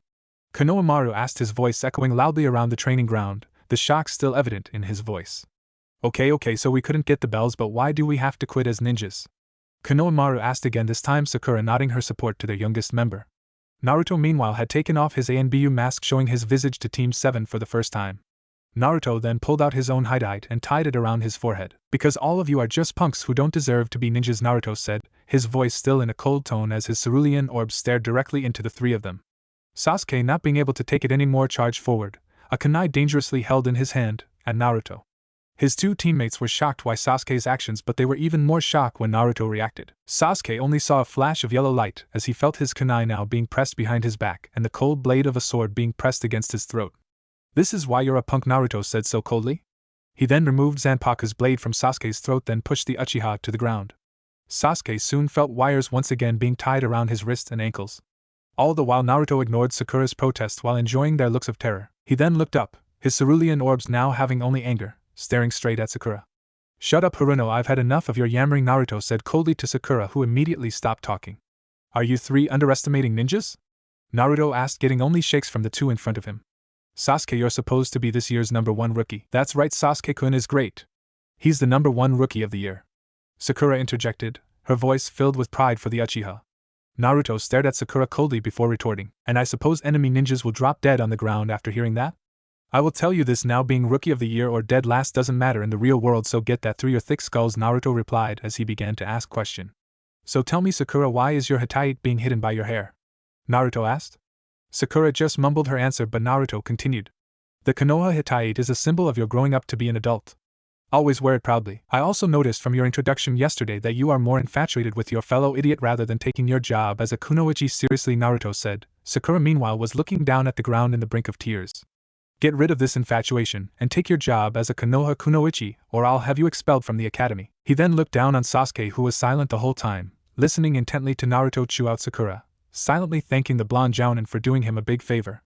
And you Sasuke, almighty arrogant Uchiha, well I'd say screw the Uchiha, forget about being an Uchiha. Naruto started. This caused Sasuke to glare at him in fury. Don't look at me like that, Sasuke, because I have something to tell you. Your arrogance is going to be your own downfall. You call yourself a genius? You can't even pass a simple test with an even more obvious answer, Naruto said as he stood up and looked at the three of them. But then the Uchihas were known to have never heard of the word. Naruto said thoughtfully, but then he shook his head as he faced the three of them, his face now back to its serious visage. The answer to the test is teamwork, Naruto said flatly as he continued. With teamwork you could have gotten the bells at this, Sakura protested. But there are only 2 bells, Sakura replied as she tried to think of what Naruto meant. Naruto just looked at Sakura emotionlessly, sighing in defeat as he replied. You're supposed to be smart, Sakura. Of course the test was purposely done so you would fight among yourselves, but the true purpose is to see if you would be willing enough to forget your own interests to work together, Naruto said as he began to point out their errors. Sakura, you refused to help Konohamaru, who was closer than Sasuke. Naruto then looked at Konohamaru. Konohamaru, I'm disappointed in you. After all the things Ebisu and I taught you, you still ran around making a nuisance of yourself. Grow up already. Your grandfather would be shamed if he saw you now, Naruto said in a disappointed voice, then looking down. And you Sasuke, attacking without even knowing the enemy's strength and refusing to ask for help. Doing what you did, Sasuke, would cause trouble for the team, putting them in danger or even killed, for example, Naruto said as he pulled out Zanpaku again, placing it directly over Sasuke's throat. Sakura, kill Konohamaru or Sasuke's head goes rolling, Naruto roared out a threat, making the 3 of them freeze at what Naruto just said. I'll give you guys one more chance after lunch, but it'll be tougher to get the bells, Naruto said as he removed Sasuke from the wires and sheathed Zanpaku. Those who wish to challenge may eat lunch but don't feed Konohamaru. Konohamaru began to protest and ask why he wasn't going to eat. It's punishment for trying to take food that isn't yours. After having said that, Naruto walked away, bringing his own lunch with him. Konohamaru's stomach began to growl as he tried not to look at Sasuke and Sakura eating. Sasuke sighed as he held his lunch at Konohamaru. Here, eat, Sasuke said, earning him a surprised look from Sakura. Sasuke-kun senpai just said not to give Konohamaru. Don't worry, I don't sense him anywhere, Sasuke replied as Konohamaru tried to eat from Sasuke's lunch. He'll just be in the way if he collapses on us, Sasuke said as Sakura made up her mind and began to feed a smiling Konohamaru. From a distance, Naruto had a smile on his face as he quickly teleported in front of Team 7. What's this? Naruto's voice roared as he appeared before them. The 3 immediately cringed when they saw Naruto's angry expression. You 3 pass, he said, smiling at them with a foxy grin. Sakura and Konohamaru were laughing, shouting and yelling their happiness while Sasuke asked why. A ninja must see underneath an ANBU captain once told me that those who break the rules and codes in the shinobi world are trash, Naruto said as he faced his team happily before continuing. But those who don't take care of their comrades are worse than trash. Alright, that ends our lesson for the day. Starting tomorrow, Team 7 will go on its missions, Naruto said as he watched Sakura dance around while Sasuke had a smirk on his face. But always remember this rule in my team: everyone works, no one gives up or quit. You don't do your job or don't take it seriously, I'll kill you myself, Naruto said as they began to trek out of the training ground. Konohamaru tried to move but found himself still tied up to the tree stump. Hey, untie me, he yelled, but the ONL reply he heard was, alright team, to celebrate let's go to Ichiraku for some ramen, my treat. Konohamaru continued to yell at his teammates. Later that day, Team 8's shouts of celebration could be heard, while Inuzuka Kiba's voice and Akamaru's sparks were the only ones could be heard. Team 8, consisting Hyuga Hinata, Aburame Shino and Inuzuka Kiba, had just passed their Genin exam given to them by their Jounin sensei Yuhi Kurenai. Yahoo, we're Genin Akamaru. Time to celebrate, Kiba shouted as he tossed his canine companion up in the air. Kurenai meanwhile watched with a gleeful look on her face, her crimson orbs glinting with pride at her first team. Okay team, let's go to Ichiraku ramen, my treat, Kurenai announced, earning her yells of joy from the Inuzuka duo, while Hyuga Hinata just squeaked a thank you. Her third student, the ever-silent Shino, just nodded his head in acknowledgement. Kurenai just shook her head when the Aburame heir didn't even utter a word. Great team, a loud brash dog boy, a unconfident Hyuga heiress, and a silent bug boy, Kurenai thought as the 4 of them walked along the busy streets of Konoha. Team 8 arrived at Ichiraku to the sounds Chuji's loud voice calling for another bowl of ramen. Kiba and Akamaru immediately went inside the establishment, followed closely behind by Shino and Hinata. Kurenai spotted the already smoking Asuma as she entered the restaurant. She sat beside the bearded Jounin, greeting him with a smile. So you passed your team too? She asked. Asuma blew out a puff of smoke, casting a glance at his 3 new subordinates. Yes, meet the new Inoshikacho team, Asuma replied, while motioning for the waitress for a bowl of ramen. I wonder who else passed the Genin exam. Think Naruto passed Uchiha's team? Kurenai just shrugged at his question, clearly not knowing the outcome of the other test. Meanwhile, with Team 8 and Team 10, so you passed as well? Che, this is troublesome, Shikamaru said, while Chuji greeted Kiba with a wave of his hand. Shino silently sat beside Chuji, his glasses-covered orbs scanning through the many flavors of ramen Ichiraku had to offer. Ino quickly sat next to Hinata, hoping to strike a conversation with the shy heiress. Shikamaru let out a bored sigh as he started to tune out Kiba's loud voice. Who else passed the Genin exam? You think Sasuke's team made it? Kiba asked curiously, more on the teams assigned Jounin rather than the student. Shikamaru shrugged, as a bowl of ramen was placed in front of him. He mumbled thanks before breaking his chopsticks and began eating. Ino, who heard Kiba's question, chose to answer for her lazy teammate. Of course Sasuke-kun will pass that exam. I bet you he beat their midget Jounin sensei all by himself, Ino proclaimed proudly, her eyes dreamily looking up the ceiling, imagining herself with the Uchiha survivor. A soft chuckle escaped Shikamaru and Chuji's lips, earning them confused looks from their fellow genin. Ino, who didn't like Sasuke being made fun of, grew angry and began demanding why they were laughing. Why are you two laughing? You think Sasuke can't do it? Ino shrieked, hoisting both Shikamaru and Chuji by the scruffs of their shirts. Shikamaru's laughing visage immediately returned to its usual bored look. Shikamaru looked at Ino seriously, making the Yamanaka girl release him from her hold. Both of us are laughing because you're clearly underestimating Naruto. Shikamaru replied, in a cold voice before turning away from the platinum blonde girl. Why do you say that, Shikamaru? You know this Naruto character? Kiba inquired, definitely intrigued by the mysterious short Jounin of Team 7. Shikamaru scooped up the last of his ramen before replying to Kiba's question by nodding his head. Ino and the genins of Team 8, seeing Shikamaru nod his head, inched a bit closer to hear what the lazy Naro would say. Yes, I know him.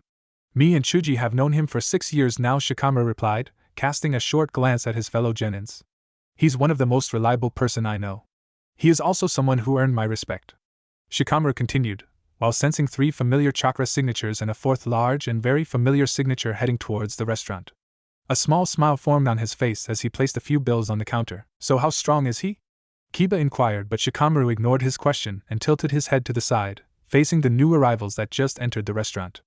Kiba and the rest of the new genins looked past Shikamaru to get a good look at the new arrivals. The newly formed Team 7 had arrived at Ichiraku to celebrate. Naruto had a small smile behind his ANBU mask, the first team of genin he was going to lead. I hope the old man is right about this, Naruto thought as he took his usual seat. Yo, old man, my usual, and take the orders of my team, Naruto announced as he set Sanpaka beside him, leaning against the counter. Konohamaru and Sasuke took the seat near Naruto, while Sakura had gone to sit beside her rival and Team 8's Hinata. The 3 girls immediately began a conversation. While Ino and Sakura were talking, the Hyuga heiress silently nodded while taking short glances at the short Jounin. A small blush formed on her face as she cast a short glance of admiration at Naruto. Ino was happily celebrating over the fact that Sasuke had passed the genin exam. I knew my Sasuke-kun could do it. I knew he could pass the exam, Ino said excitedly. Sakura scowling at her when the words my Sasuke-kun came to her ears. Sakura glared at her for trying to claim her Sasuke, but as she was about to tell Ino off. So what kind of test did your midget of a sensei give you? Ino asked innocently. Don't call him that, Ino pig.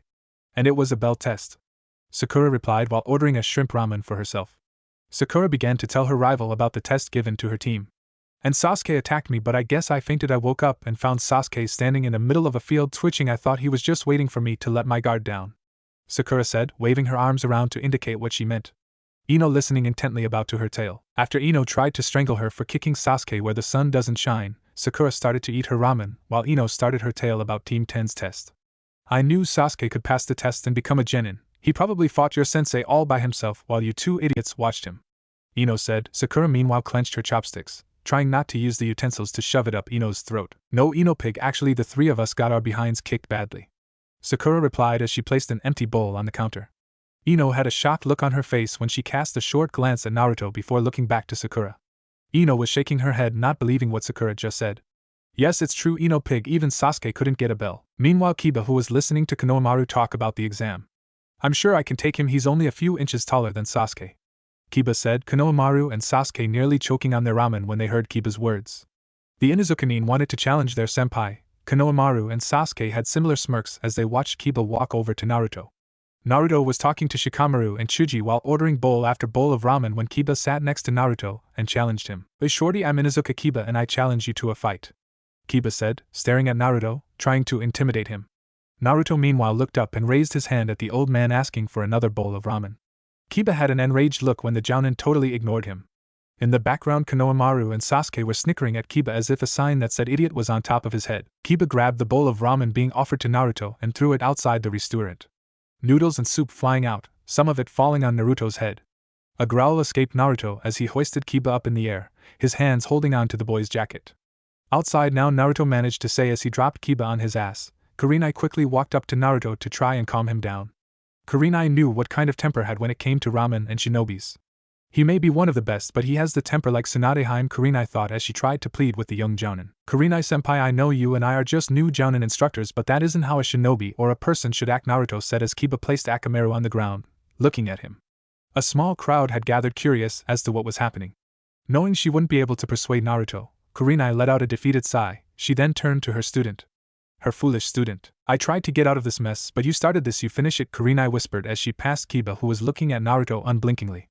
Naruto stared at Kiba, seething, his fingers touching his weapon of choice. I guess I'll just teach him that size doesn't really matter, Naruto thought as he sidestepped to the right, letting Kiba fly past him. He then used a finger flick to send Kiba crashing to the ground. Your attack is clumsy, also your arrogance sickens me, Naruto says, his eyes never leaving Kiba and Akamaru. He then held out a hand, giving Kiba the motion to come and attack.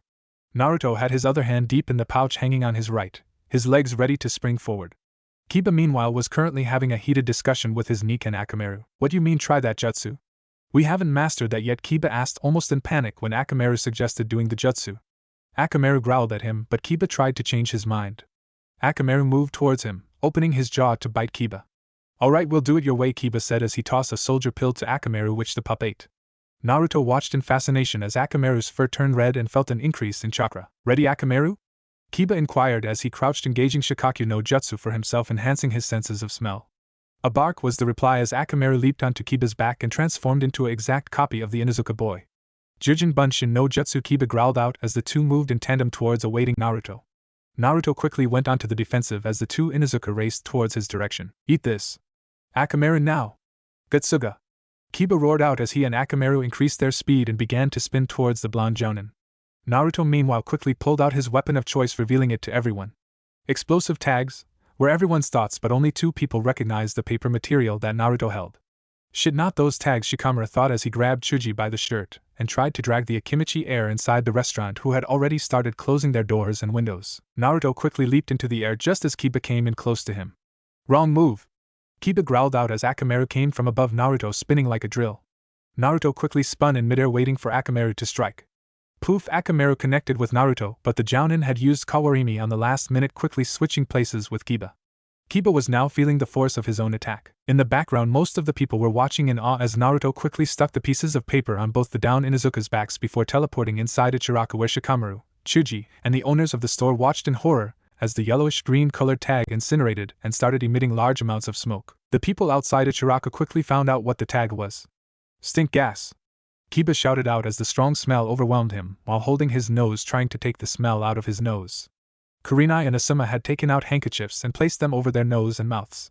The genins meanwhile quickly followed their example, not wanting to get a sample of smell that Inuzuka, Kiba, and Akamaru now sported. Inside the store, Naruto was laughing while Shikamaru and Chuji had amused looks on their faces. The owner and his daughter were shaking their heads while preparing another bowl of ramen for Naruto and Chuji. A noise coming from his ear made Naruto stop in his amusement. He placed a hand over his ear and listened carefully before uttering a word. Yeah, Kakashi Nees and Team 7 passed, thanks for dictating to me what to say. Yeah, roger that, I'll file the report later. Shikamaru and Chuji had puzzled looks on their faces as to who Naruto was talking to, but then quickly resumed their activities when Naruto pulled out a small radio transmitter that looked similar to a Walkman.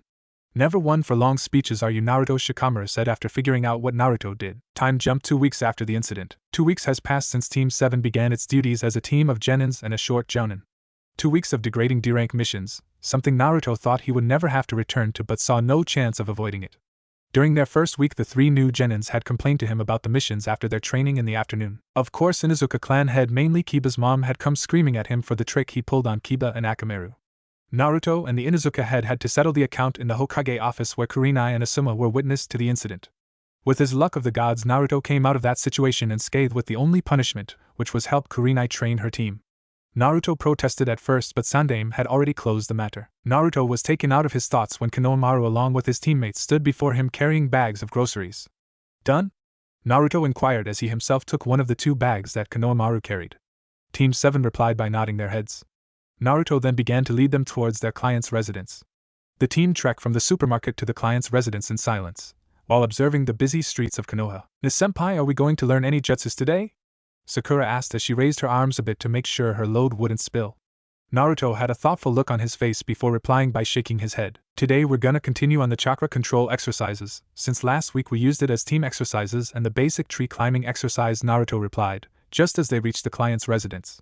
A shop filled with flowers at the front and a sign that said Yamanaka Flower Shop. Sakura had protested at this mission, but a quick glare from Naruto made her change her mind. After dropping off the groceries, Naruto led Team 7 back to the training ground since they had finished their quota of missions for the day. Naruto made it such that they had D-rank missions in the morning and training in the afternoon. To make the missions faster, Naruto often joined them in the missions to get the job faster, and of course no blunders.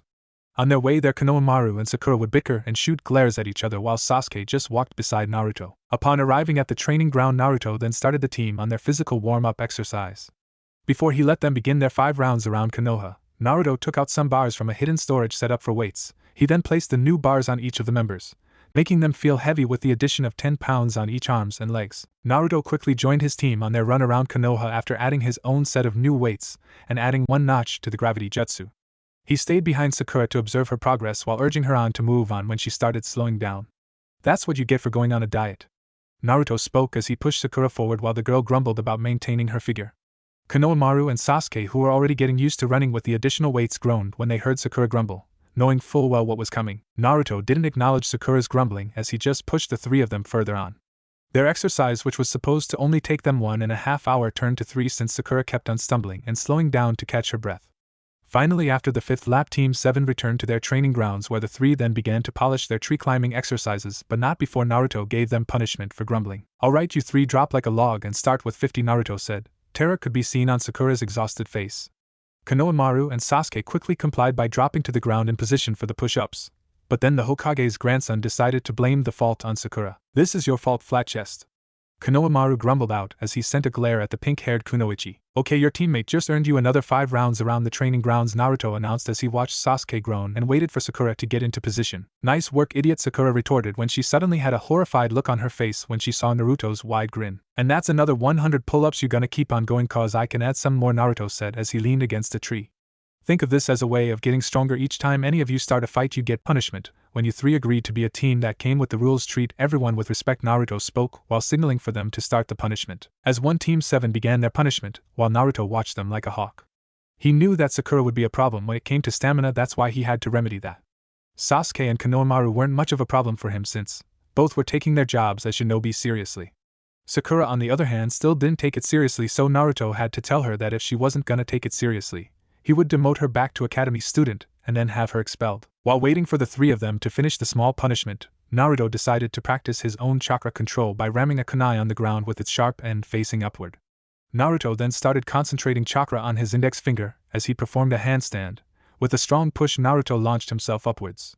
He then used the chakra on his finger to guide him to the point of the kunai. Naruto then poured most of his concentration on the chakra in his finger while constantly adding then releasing it. This made him go up and down while trying to maintain complete control of the chakra he released. Thank you. Sakura's training for Raygon. The training only took about 30 minutes as the 3 members of Team 7 finished their punishment. Naruto then made them start their tree climbing exercise. It wasn't a surprise to him that Sakura would be able to finish the exercise quickly. She doesn't have much chakra to control, so it would be easy for her. Naruto then turned to the other 2. Sasuke had made it 1/4 of the distance that Sakura reached while Konohamaru was only 4 feet up the tree. Naruto watched the 3 of them for a few hours, while watching Konohamaru and Sasuke get the hang of the tree climbing exercise. Sakura now sat beside him exhausted from running up and down 3 times. Tired, Haruno? Naruto inquired while still observing Sasuke and Konohamaru's progress. Sakura let out a tired grunt as she tried hard not to fall asleep. Night had fallen and the 2 remaining members of Team 7 were still climbing, although their pace had slowed down a bit. Okay, that's enough, you can rest now so we can get some sleep, Naruto called out as he sat down. Waiting for a few moments, he then heard the sound of 2 bodies plopping on the ground. Their training regiment of tree climbing exercises and team formations continued for another week before Naruto finally decided that they would start with the weapons and individual training. So on the first day of their 4th week as a team, Naruto took them to a weaponsmith to check out the numerous weapons available to a shinobi. Naruto gleamed with pride as each of Team 7's members picked out a weapon. This weaponsmith didn't handle ordinary weaponry. No, this weaponsmith created weapons much like the design of the legendary Raijin Ken. Naruto himself was a fan of the legendary sword, so when Naruto got promoted to Chunin, Kakashi took him here to have something like the Raijin crafted. The weaponsmith that created the weapons was often made for the user alone, used with a blood seal and ritual performed after the purchasing of the said weapon. Naruto watched as Sasuke picked out a sword called the Hokushide Walker while Konohamaru settled for a staff/pole that shortened and extended using chakra. Sakura, unable to decide what was best for her, sought out help from Naruto. The blonde jounin thought long and hard about what suited Sakura the most. He gave Sakura a head-to-foot observation, then a chakra reserve observation. With a satisfied smile, Naruto walked over to a small rack and took out 2 items. He carefully examined the weapons he held before casually throwing it towards Sakura. Sakura caught the objects easily. She looked at the weapon that Naruto tossed to her. Gloves that had small claws protruding from the knuckles. Gloves? Sakura asked, but Naruto pointed to the sign on the rack that said retractable claws. With a happy smile, Sakura then joined her teammates, as Naruto took each of the genin, saved money, and then paid for the weapons. After paying for the weapons, Naruto took them to the training ground to begin helping them in handling their preferred weapons. Naruto then sent the 3 of them to different sensei who knew how to use the weapons to learn basics. So the next 2 weeks their schedule became 1 or 2 D-rank missions in the morning and training during the whole afternoon. During this time, Naruto would just observe and help out his subordinates as they quickly grasped the basics. Sasuke was trained by Gekahate in basic swordsmanship. Sakura meanwhile trained under Asuma after the bearded jounin's missions with Team 10. Sakura didn't want Ino to see her training and taking her job as a kunoichi seriously. Konohamaru meanwhile just needed to learn how to use his new weapon. The Sarutobi clan were famous for their prowess in using a staff. At an early age, before they join the academy, Sarutobi children are taught the basics of using the staff. While his team trained in the basics of handling their weapons, or in Konohamaru's case polishing the ability, Naruto uses the time to train on his own and work on a special gift a friend had given him not so long ago. Naruto vigorously trained in activating the gift and being able to use it properly. He trained secretly, not wanting anyone to find out that he had such an ability. Time jump again to another 2 weeks. 4 dark shadows moved as one through the forest in pursuit of a 5th smaller shadow. Naruto scanned the area as he took a sniff on the air, trying to get a scent on the target. The scent was moving east from him. He pressed a finger on the button on his jacket and began to transmit his message. Target is moving east, going your way. Konohamaru, be ready to intercept. Sasuke, Sakura assist Konohamaru in capturing the target and report back to confirm containment. Naruto spoke as he moved east. 3 different voices replied to Naruto's command. Roger that, Konohamaru replied as he increased his speed as much as the weights allowed him. Sasuke and Sakura quickly moved in to support Konohamaru. A small scuffle could be heard while Naruto waited for Team 7 to report. A few minutes later, Sasuke's voice rang out from Naruto's earpiece. Naruto-senpai, target is secured. Team 7 and Naruto quickly exited the forest with Konohamaru leading the way while holding onto a small cage. Inside the cage, a harassed-looking cat, with a ribbon in its right ear, was shivering at the direction they were heading. Team 7 were heading toward the administration building, with People Eye following their every movement. People's head were popping from window to look at Team 7 proudly walk towards the building. People were actually looking at what they were wearing, which almost matched if not for the different color alterations here and there, but one color was common to the team. Team 7 wore mostly black clothes. Their hair hidden due to the Hittite used as bandanas except for Naruto, who wore his ANBU mask while Konoha's symbol tied around his arm. Sasuke wore the same clothes that he wore during his academy days, except the color was black and his hair was hidden under his Hittite. Bandages covered his arms and legs, although he had no injury. Sakura wore a genin version of a Konoha uniform without any flak jacket. Konohamaru meanwhile mimicked Naruto's clothes except for the mask and the jounin flak jacket. The weapons that they bought were proudly strapped to them. Sasuke had his sword hanging from his side. Sakura wore the gloves but had the claws retracted. Konohamaru had the staff strapped to his back like Naruto had Zanpaku strapped to his back. Naruto stood at attention as he presented his report to the Hokage. Sakura giving their client the lost pet they had retrieved. Team 7 had sympathetic looks for the pet as they watched in horror. Madame Shizumi, the wife of the fire daimyo and their client, was hugging/strangling her cat in bliss. Everyone in the room except for Madame Shizumi felt sorry for the cat and knew why the feline ran away often. After getting their paycheck, Team 7 stayed behind for their next mission. Sandaime sat in his desk silently reading Team 7's mission stats and casting a short glance at High Grandson pick a small fight with his teammate. Naruto then silenced them by knocking them on the head. Well, Team 7 24 D-rank missions in 2 months and 2 weeks. Impressive. Sarutobi started as he let his gaze settle on the blonde jounin. Behind him, Team 7 was beaming with pride at the praise the Hokage just gave them. They also cast an admiring look at Naruto, which Sarutobi took notice of. Well, Team 7, I believe that you are now prepared for higher rank missions, Sarutobi said, earning him relieved look from Naruto and huge grins from Team 7. Well, grins from Sakura and Konohamaru. Sasuke had a smirk on his face. As you know, Naruto, with the recent success of the bridge built in Wave Country, the trade industry between Konoha and Mist has been opened. As such, I would like Team 7 to bring the trade treaty documents to Mist, Sarutobi announced as Irika took out a brown scroll and presented it to Naruto. The blonde jounin opened the scroll before tossing the scroll over to Sasuke. Your mission duration is 3 weeks since with you and Team 7 staying in Wave Country for a week. Naruto raised an eyebrow at the last statement. Why? Naruto inquired after silencing Sakura and Konohamaru with a glare. Sasuke meanwhile had already kept the scroll in his pocket. Because Naruto, this mission is a double mission for you. A C rank for Team 7 while a B rank mission for you. We have reason to believe that the sword has been spotted in Wave Country. Plus the Wave Country Marshal requested your presence for the bridge opening, Sarutobi explained while giving Naruto the documents for the treaty. Naruto nodded in understanding. He then turned to Team 7, his tone of voice serious as he spoke. You 3 pack 2 weeks worth of clothing and bring all of your equipment including your weapons, Naruto ordered as the 3 member of Team 7 immediately scrambled out of the room to follow Naruto's orders. Sarutobi and Iruka had a smile on their faces as they watched Team 7 move without question to Naruto orders. Well, I'd better go home and pack my stuff, Naruto said as he disappeared from Sandaime and Iruka's midst. Team 7 gathered at the north gate after a few hours of packing. Naruto quickly did an inventory check of the things that Team 7 brought. After doing this, they started their journey towards Wave Country. On the way there, Konohamaru was excited about the whole mission, asking Naruto questions every 5 minutes. Naruto then made Konohamaru take point as they started to pick up the pace by increasing their moving speed. They traveled at a fast rate, while Naruto explained to the team what to expect in Wave Country. Team 7 had covered the distance rather quickly as the air soon had the smell of salt water. Wave Country used to be a poor country and overrun by the Gatta Company. So right now the country should be booming with business and fishing and trading, Naruto said as Team 7 passed by 3 water puddles.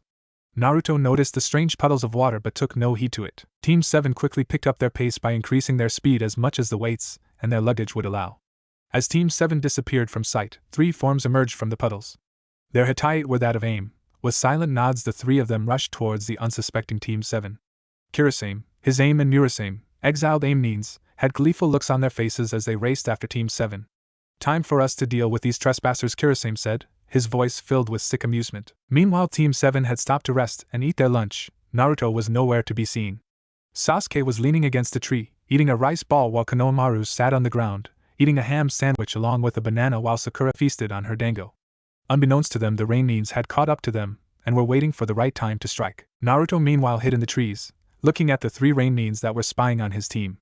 Judging from their attire, I'd say they're rain Neens and Chunin level, Naruto thought as the 3 assailants leaped into action.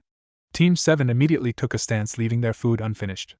Naruto decided to watch for a while before jumping in to interfere in the fight. Sasuke and Konohamaru quickly pulled out kunais from their holsters to defend themselves. Sakura had 4 shurikens in each hand ready to be thrown at a moment's notice. The rain Neens surrounded Team 7, amused by the actions that Team 7 were doing. Well, what do we have here? A bunch of brats pretending to be ninjas, Kirasame spoke while eyeing the 3 genins before him. Team 7 chose not to reply as they just slid into fighting stances. No words were said as the rain Neens began to engage Team 7. Sasuke intercepted an advancing Murasame with his kunai, which the rain Neen deflected. His aim, the only female in the group, fought with Sakura, completely overpowering the pink-haired Kunoichi. Konohamaru faced off with Kirasame in a taijutsu match, but Konohamaru, having short arms and legs, was easily thrown towards the trees. Konohamaru quickly recovered from his impact and continued to engage the rain Neen, this time at a distance, throwing projectiles at the mocking rain Neen. Sasuke meanwhile was in a deadlock with Murasame, either one of them getting an advantage over the other. Sakura meanwhile had even upped the odds by using her brains and small frame to dodge Hisame's Mizu Hoipu, water whip. Noticing that their opponents were taking the fight up a notch, Team 7 started going through a series of hand seals. Almost as if by coincidence, the 3 of them finished at the same time, and as one roared out the name of their jutsu. Katan, Housenka no Jutsu. Sasuke, being the more experienced one in using the jutsu, launched a fair amount of fireballs towards Murasame. Kirasame now had a pissed-off look on his face when Konohamaru launched 6 fireballs towards him. Konohamaru meanwhile charged forward, seeing his chance and landing a hit on Kirasame. Sasuke meanwhile was now back-to-back with Sakura after being pushed back by Murasame, and his aim into a corner. Sakura, where's Konohamaru? Sasuke asked as he parried Murasame's kunai. Still fighting their 3rd member, Sakura replied as she quickly ducked, evading Hisame's whip and then throwing her kunai towards the rain Kunoichi. Where's Naruto-senpai? Sakura thought when she heard Konohamaru's shout. Kyuso. Konohamaru's in trouble, Sakura reported to Sasuke, who had also heard the boy's shout. Sasuke moved towards Konohamaru's direction, but Murasame blocked his path. Konohamaru stumbled back as he tried to escape Kirasame's wrath. The rain Neen had overpowered the boy easily and had started to get serious. Shit, this is bad, Konohamaru thought as he rolled to the right, evading Kirasame's lunge. Konohamaru quickly scrambled out of Kirasame's way, but the rain Neen was too fast for Konohamaru. The Hokage's grandson stood there frozen in fear as Kirasame lunged towards him in glee with a kunai in hand. A flash of yellow light appeared in front of Konohamaru as he was sent rolling to the ground. Konohamaru had his eyes shut and was shaking in fear. "I'm dead," was Konohamaru's thoughts, but it was immediately interrupted by a familiar voice. "You alright, Konohamaru?" Naruto's voice spoke as the blonde Jounin set the boy down on the ground. Konohamaru stared at Naruto in amazement, while Sasuke and Sakura joined the two of them a few seconds later. "Hey, you two, protect Konohamaru," Naruto ordered as Murasame and his aim joined Kirasame's side. Sasuke and Sakura quickly went to Konohamaru's side to see if he was alright. "Who are you and why did you attack my team?" Naruto asked while observing the three Nins before him. "You're trespassing in our lands and we were just having fun," Kirasame replied while his aim and Murasame stayed silent. Naruto meanwhile didn't bother replying as Murasame followed closely behind by his two comrades. Naruto quickly rushed forward, intercepting Murasame's 14th step by landing an uppercut that sent him crashing backwards. Sasuke and Sakura meanwhile watched in awe as Naruto fought the Rain Nins. Konohamaru as still lost in his own world, shivering in fear. Murasame and his fellow Rain Nins finally recognized who their opponent was. "And no wonder we're beaten easily on one combat, we're fighting none other than Konoha's Shinigami Uzumaki," Naruto Murasame said as his aim and Kirasame got up from the ground and wiped the blood flowing from their lips. "Konoha's Shinigami?" Sasuke and Sakura's thought were that of curiosity and confusion. "In Konoha there is only one Anbu who carries a large sword and the only Anbu who has that height," Kirasame said, laughing at the blonde Jounin's height. "But that doesn't matter. You four will die in our hands." Naruto decided he had enough of the short jokes. He waited for Kirasame to speak again. "Next word you say." "You'll be eating my foot," Naruto thought. D-dash. Kirasame roared, but he never got to finish what he was saying as Naruto disappeared from their midst and reappeared in front of Kirasame. Naruto then shot upwards, his fist ignited in flames. "Fushishis Shoken. Phoenix Flight Fist," Naruto roared as he sent Kirasame flying backwards. He was about to turn to the other two hand whips made out of water wrapped around him. Murasame and his aim held onto their Mizuhoipa tightly. Smirks were plastered on their faces as they had a triumphant look on their eyes. "And I thought we would have trouble," his aim said as she pulled on the whip. Naruto gritted his teeth as he struggled to escape from the whip's tight hold. Murasame and his aim chuckled evilly while Kirasame came back and punched Naruto as hard as he can. Sasuke and Sakura were immediately on high alert when they saw Naruto captured. Konohamaru had gotten out of his stupor when he saw the three Rain Nins capture Naruto. Kirasame broke from their formation and started towards Team 7. Sasuke took a step forward, letting Sakura guard Konohamaru. Sasuke began to engage Kirasame in a taijutsu battle. All the while Kirasame still had that gleeful look on his face as he parried Sasuke's punches and sent his knee crashing into the Uchiha survivor's stomach. "You're just brats pretending to be ninjas. I'll do the three of you a favor and send you off to heaven," Kirasame yelled as he rammed his elbow into Sasuke's stomach, driving the Uchiha into the ground. Sasuke coughed up some blood as Kirasame continued his assault. Konohamaru, not wanting to see a comrade get hurt, charges past Sakura and towards Kirasame. Murasame and his aim meanwhile watch in delight as Kirasame pick each of the genins one by one.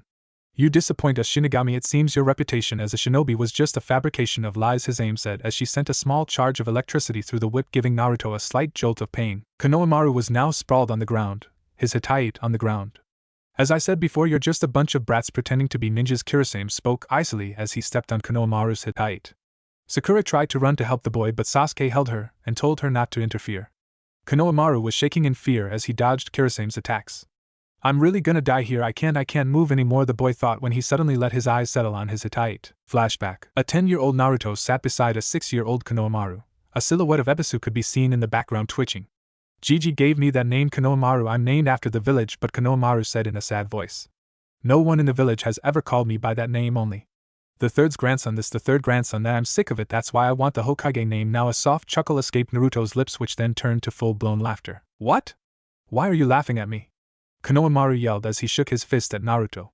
Naruto continued to chuckle before turning his attention to the boy. "Who would acknowledge a brat like you?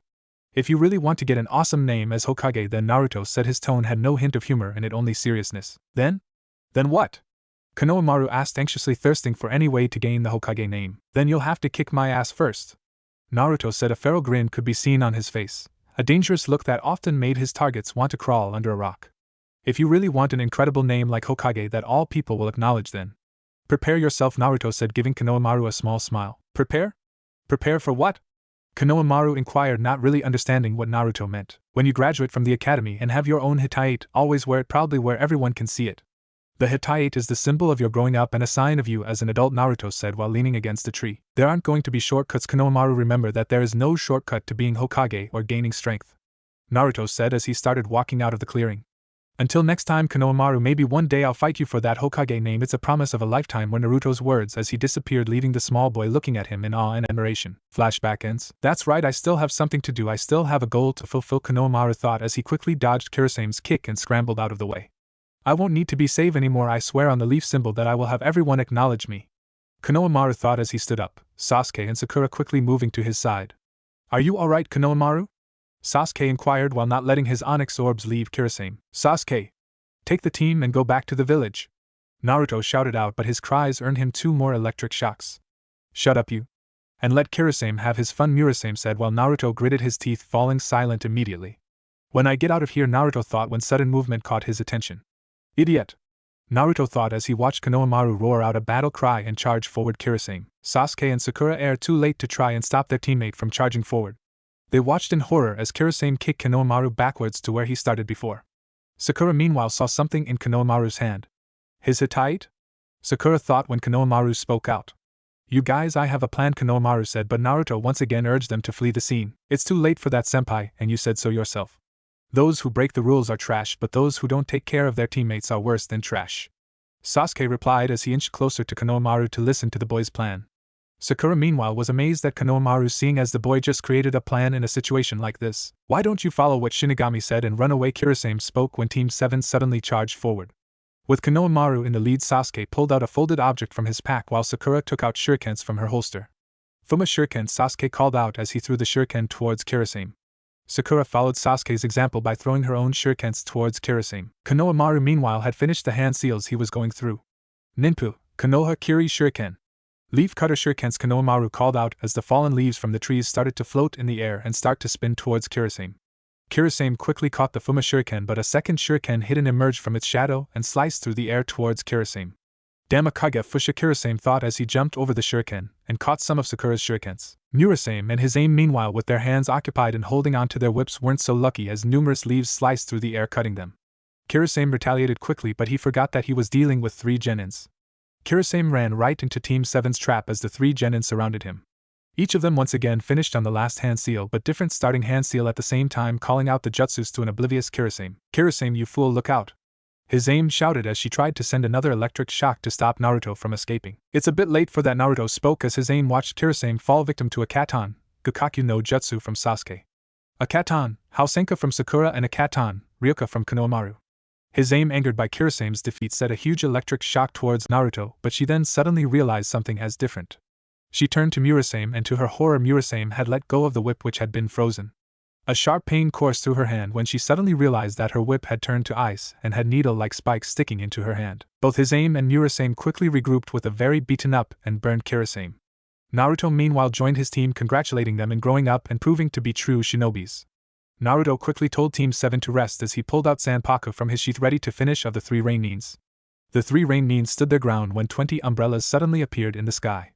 It started to spin as needles began to pour out from it. Kyuso! Naruto cursed as he used Zanpakuto to deflect most of the needles. He glanced back to Team 7, who had gotten up and followed Naruto's example in deflecting the thin projectiles. Zanpakuto's blade spun like a fan, creating a vortex as it sliced the needles to pieces. As this went on, Naruto could now see that were outnumbered by 3 to 1. There were about 20 rain nins that had begun to attack. As the rain nins began to appear, a thick mist had begun to roll in the area. The 3 of you don't let anything happen to the scroll and protect yourselves, Naruto said as he deflected the last of the needles before performing a familiar hand seal. Tajukage Bunshin no Jutsu!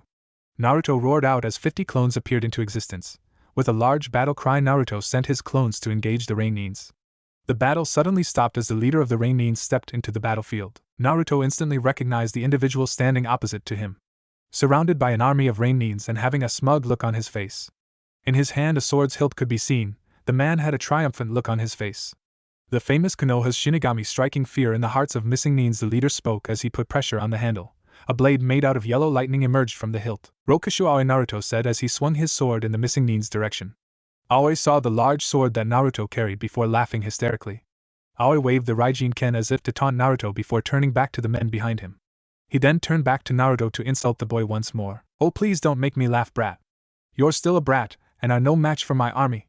You may have killed my brother Mizuki, but this time I came prepared. Aoi spoke, his voice filled with hatred and anger. Kill them and leave no trace behind, Aoi commanded as he disappeared behind the sea of rain nins. Naruto charged after the missing nin only to meet the rain nins. "Come back here, you coward!" Naruto roared as he evaded some of the rain nin's attacks while going on the offensive, striking and slashing opponents in half. With every rain nin sliced in half, a white-like ghost would fly up in the air screaming. Most of the rain nins that had attacked Naruto were terrified at the strange occurrence. Naruto's clones were also engaging the rain nins that were up trees. Shinigami Ryu, Chishayo and Aishikyu no Mai. Death God style, Dance of the Blood Red Moon, Naruto roared out as 5 different Narutos fanned out, slicing through a number of the rain nins. Screams filled the air as one by one rain nin souls were released by Naruto's sword. Sasuke, Sakura and Konohamaru were caught in a corner defending themselves using their weapons and jutsus. Due to their recent battle, Team 7 was slowly wearing down. None of the combatants noticed the mist that had rolled in the area, almost completely covering the whole area. Naruto panted as he kept on slicing through the enemies to get to Aoi. "There's too many of them," Naruto thought as he quickly ducked down, narrowly evading a slice from a rain nin. It is then that he noticed the mist that was in the area. Mist? Naruto thought as he tried to figure out what was Mist doing here. A sharp pain on his shoulder brought the blonde Jounin back from his thoughts. A rain nin had used his distraction to strike Naruto. Crap, Naruto thought as chakra depletion and exhaustion began to kick in along with the injury. "Suetun, Daibakufu no Jutsu." A voice called out as a large amount of water exploded into the area, driving back the rain nins. Naruto, seeing his chance, he quickly performed a series of hand seals before slamming it to the ground. "Doton, Doryuden Nadar no Jutsu." Earth Element, Earth Dragon Blast Avalanche Skill, Naruto whispered as a huge mass of earth rose from the ground and covered the remaining rain nins. Sasuke, Sakura and Konohamaru sighed in relief as 2 unknown shinobis appeared out of nowhere and began engaging the rain nins that were attacking them. The 2 rescuers were linked together by a long spiked chain which the 2 used to tear through the rain nins' defenses and shred them to pieces. After most of their assailants had fled, Team 7 followed by their rescuers moved through the sea of sliced bodies to find Naruto. Naruto sat on the ground panting as he released the technique. Behind him a large man stood watching the destruction that the young Jounin just caused. Team 7 arrived just in time to see Naruto finish the rest of the rain nins. "Yo! Good job, team," Naruto said in a tired voice. "Kami-sama, I need to rest," Naruto thought while Kyuubi growled in his head for his earlier mistake. Team 7 quickly surrounded their comrade, unsure if their rescuers were hostile or friendly, but Naruto put that to rest when he spoke again.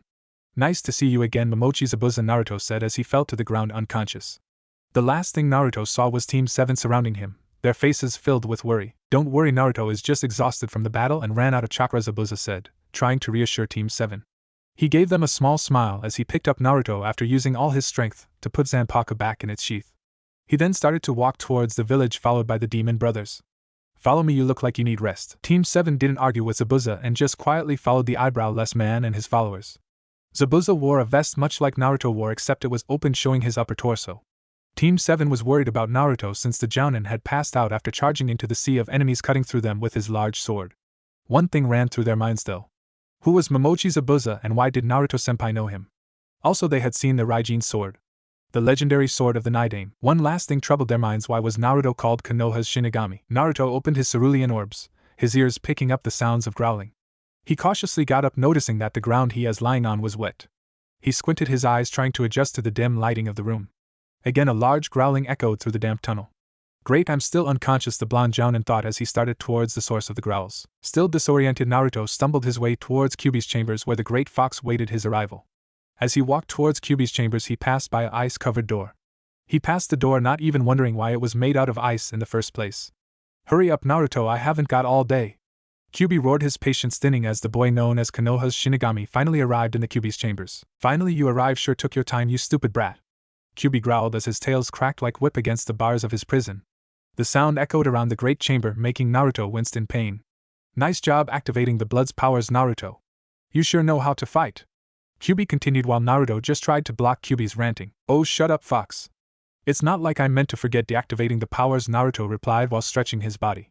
"The situation was getting for the worse. You think I planned on pouring my chakra into the ability?"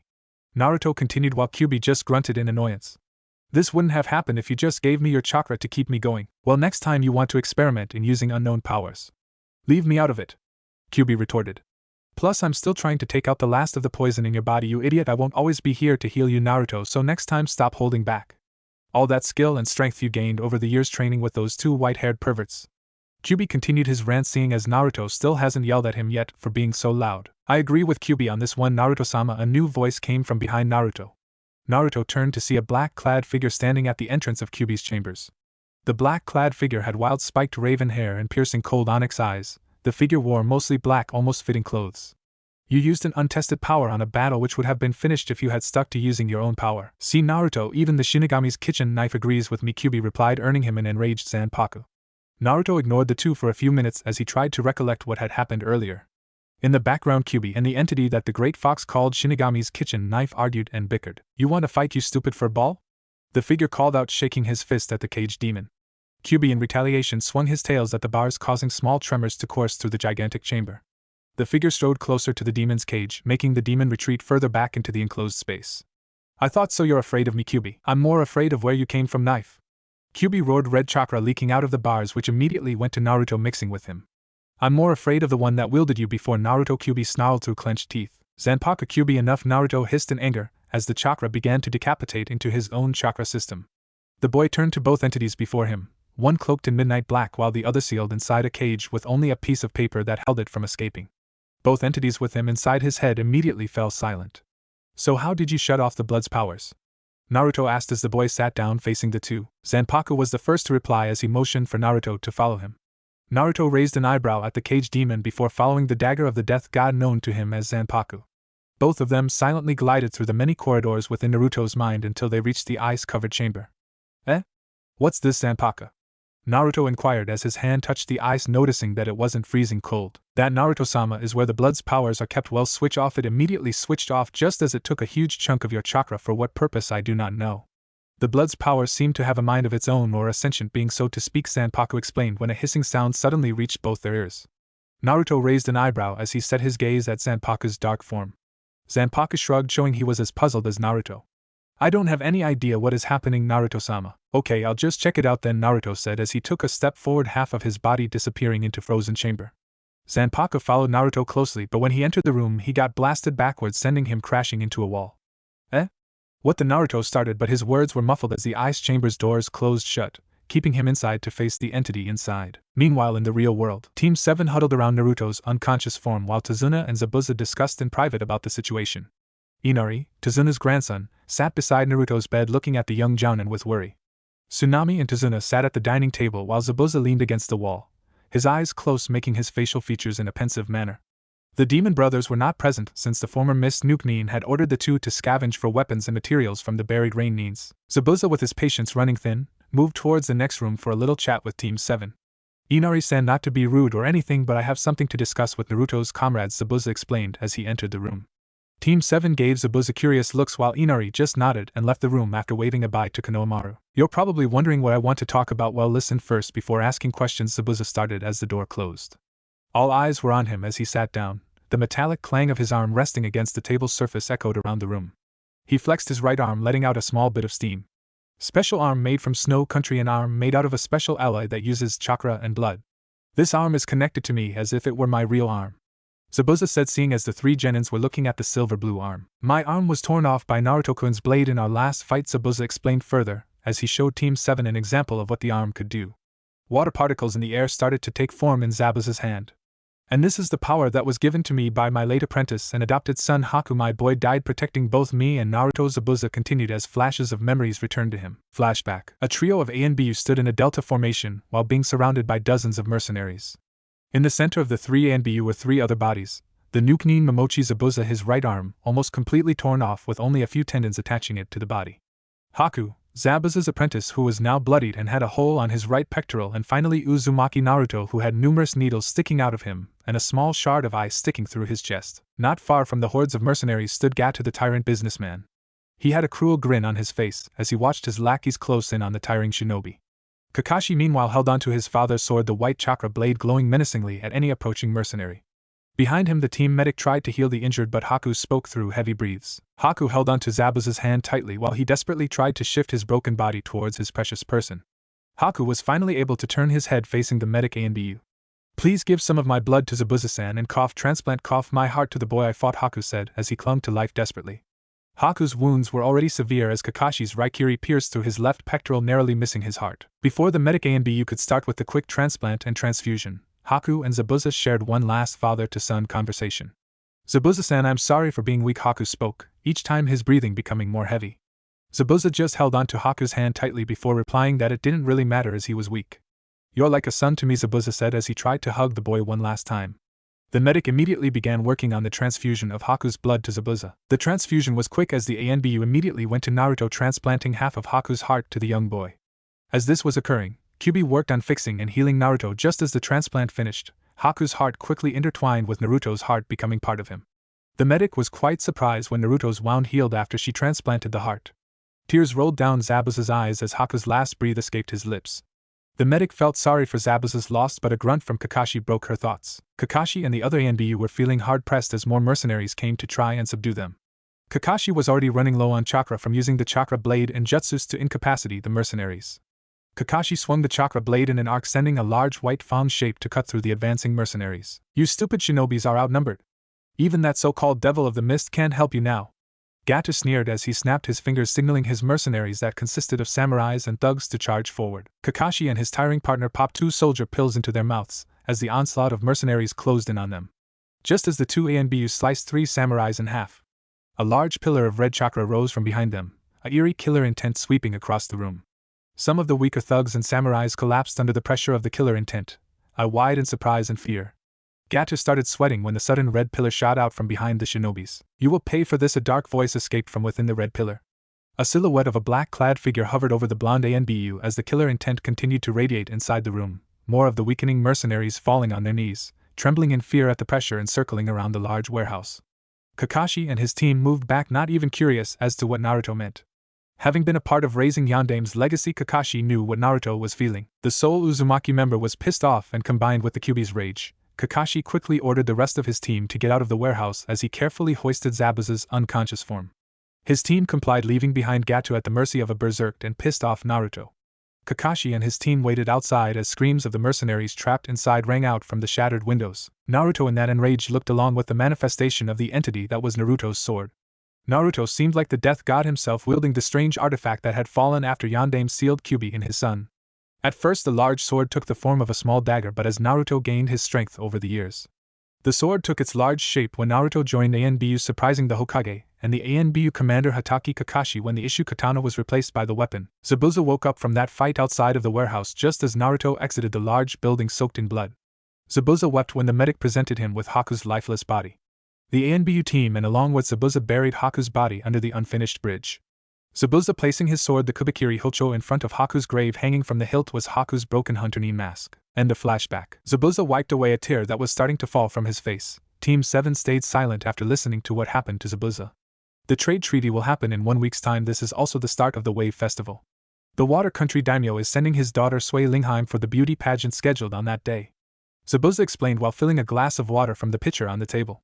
Silence was what Zabuza got from Team 7. He drained the glass of water before continuing with his explanation. Sui Lingheim will be arriving tomorrow with her escorts and her bodyguard in preparation for the pageant. The rain nin you encountered on your way here is a leaf nin trader Rokushu. I believe his target will be the treaty and the princess during the pageant, Zabuza explained, earning him nodding heads from the 3 genins. I would like to offer my help to you since Naruto-kun hasn't awakened yet. During the preparation week I will train you unlike a leaf nin way, but knowing that your team leader is Naruto, I would expect that he has disciplined you. You trying to take away my comrades from me, Zabuza? A voice in between Team 7 spoke up as a mess of blonde hair slowly got his upper torso up.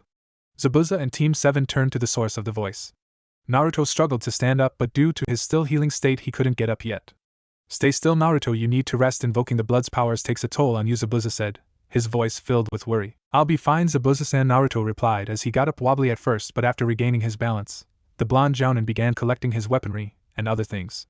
After all his things were on his body, he then turned his head to Team 7. "Oh, you 3, what are you doing? Form outside in 5 seconds, move," Naruto ordered, which caused the surprised Team 7 to quickly comply, else they felt the wrath of Naruto's punishments. Naruto and Zabuza followed behind Team 7 out the door, but not before Naruto stopped in the kitchen to greet the owner of the house. "Hi, old man. Tsunami Nichin Inari," Naruto greeted as he exited through the kitchen door. Zabuza following closely behind. Team 7 stood at attention outside the house waiting for Naruto's orders. "Alright team, since our good friend Zabuza-san has offered his help in training, I would accept his offer on one condition," Naruto started, turning to the masked sheriff of the Wave Country. Zabuza had an invisible eyebrow raised, trying to ask what the condition was. "Within the 1 week you're going to train my team, I want you to hold nothing back. By the end of the week I want Sakura to have her chakra reserves raised and to be able to at least use the special jutsu we worked together thrice," Naruto said. Zabuza nodded and listened closely to what Naruto had to say next. I want Konohamaru to be at least sufficient in silent combat, and Sasuke to be able to use the Sharingan, Naruto said while Zabuza had a shocked look on his face eyeing the silent Uchiha. Naruto nodded before speaking to confirm what Zabuza was thinking. Yes, Zabuza-san, Sasuke is part of the Uchiha clan, well, the last of the Uchihas in Konoha. While you train them in your way, I'm going to train, Naruto spoke as he followed Zabuza, who was leading Team 7 to a nearby lake. Naruto quickly separated from his team, finding a large clearing for him to train in for the next 7 days. Naruto stood at the center of the clearing, his breathing calm and collective as a squad of shadow clones appeared surrounding the blonde Jounin. Kagebunshin, a technique that Naruto often used and practiced to a point that he didn't need to shout out the technique like any other shinobis.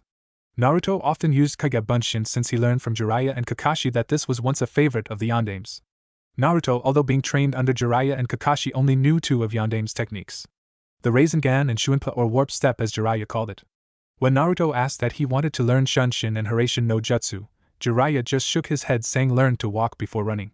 Instead, Jiraiya gave him the scroll which contained Shuinpa, Warp Step or Instant Step, before leaving for his mission, a starting technique for Hiraishin and Shunshin, God of Flash, since Shunpa only used short distances, 80 meters maximum distance for Shunpa, while Hiraishin no Jutsu and Shunshin were a time and space technique. Hiraishin no Jutsu required for the user to cast a Jutsushiki on a target for the jutsu to be successful, while Shunshin did not require such things. Naruto opted to learn both techniques, although Jiraiya had warned him that the techniques would often bring much stress to the body. Naruto had a small smile on his face when he mastered Rasengan and could perform Shuinpa without passing out. After learning the 2 starting techniques from Jiraiya and Kakashi, Naruto practiced every day to try and incorporate the 2 techniques into his fighting style. Kakashi once told him that Shunshin and Hiraishin no Jutsu made the Yondaime famous as Konoha's Yellow Flash. Inwardly, Naruto grinned at the prospect of getting his own legendary name, Konoha's Shinigami, Naruto thought as he let his instincts start to go wild and let his mind move to its battle trance. Konoha's Shunshin sounds kind of cool. I'll have to use Shuinpa often and get Erotausen to teach me Shunshin, Naruto thought as he blocked an incoming fist from a clone as the clones all at once started attacking. Naruto had a small smile on his face as he increased his speed, quickly disappearing to any untrained eye. The clones roared out a battle cry as they too went into high speeds to catch up to the original Naruto. Meanwhile, Zabuza started his training on the 3 genins of Team 7. Alright, you 3, show me what you got, Zabuza said as he held out his metallic arm, water particles in the air gathering in his hand as he created a water replica of Kabakiri Hocho. Amazing were the thoughts of the 3 genins as they themselves pulled out their own weapons. Sasuke ignited his sword's chakra blade, Konohamaru held onto his staff casually while Sakura crouched low on the ground, hands held behind her back. Come, Zabuza taunted as he held the water blade loosely in his hand. Without warning, Team 7 rushed at him with their weapons. Konoha Ryu, Mikatsuki no Mai! Sasuke roared out as distorted illusions of himself separated from his body. Zabuza watched in amusement as the illusions and real Sasuke came at him. With your level you can't beat me with that technique yet, Zabuza said as he parried Sasuke's initial strike and followed through by kicking Sasuke away from him. Konohamaru appeared above Zabuza with his staff spinning wildly over his head. Sarutobi Ryu, the Ape King's temper! Konohamaru roared as numerous wild and unpredictable strikes came Zabuza's way. Zabuza, not to disappoint on the deal with Naruto, showed his own style. Kiri Ryu, Sweria Kiri Mist style, Water Dragon Cutter. Both attacks clashed into each other with Zabuza, having the more experience, pushed Konohamaru back. Out of nowhere, Sakura and Sasuke swooped in to support their teammates' attack. Shinaro! Senbon Sakura Renda! Thousand Cherry Blossom Barrage, Sakura called out, letting loose the fury of her inner personality. With Sakura using her inner personality's wild and insane fury to attack, Zabuza tried to desperately block all the wild strikes Sakura sent his way. 2 close strikes almost cost Zabuza his family jewels when Sakura's clawed swipe came too close for comfort. Zabuza was now being hard-pressed with all 3 genins attacking, keeping him from even making a single hand seal. Well, Naruto, I got to hand to you, these genins got a rank A on teamwork and individually they're good, Zabuza thought as he called for a halt.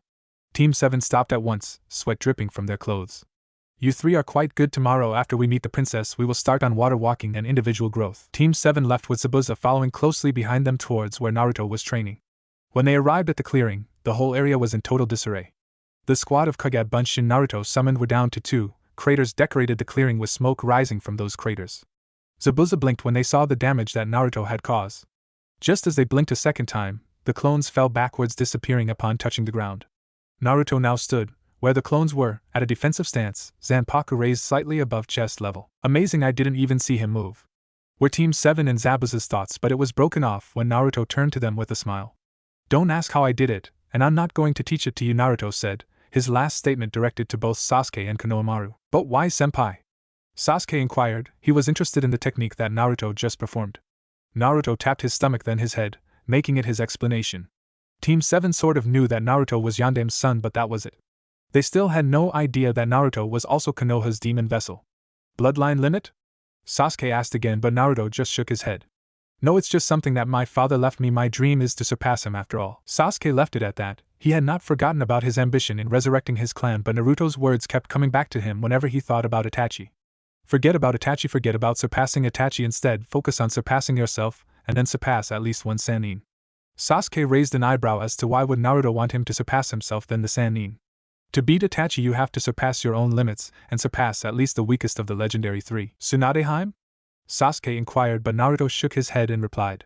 No, not Tsunadeheim, surpass Orochimaru. Sasuke was quite puzzled at this since Orochimaru was said to be the strongest of the three. So now each of Team 7 had a goal to achieve. Konohamaru's was to be acknowledged, same as Naruto. Sasuke's ambition was put aside in order for him to grow.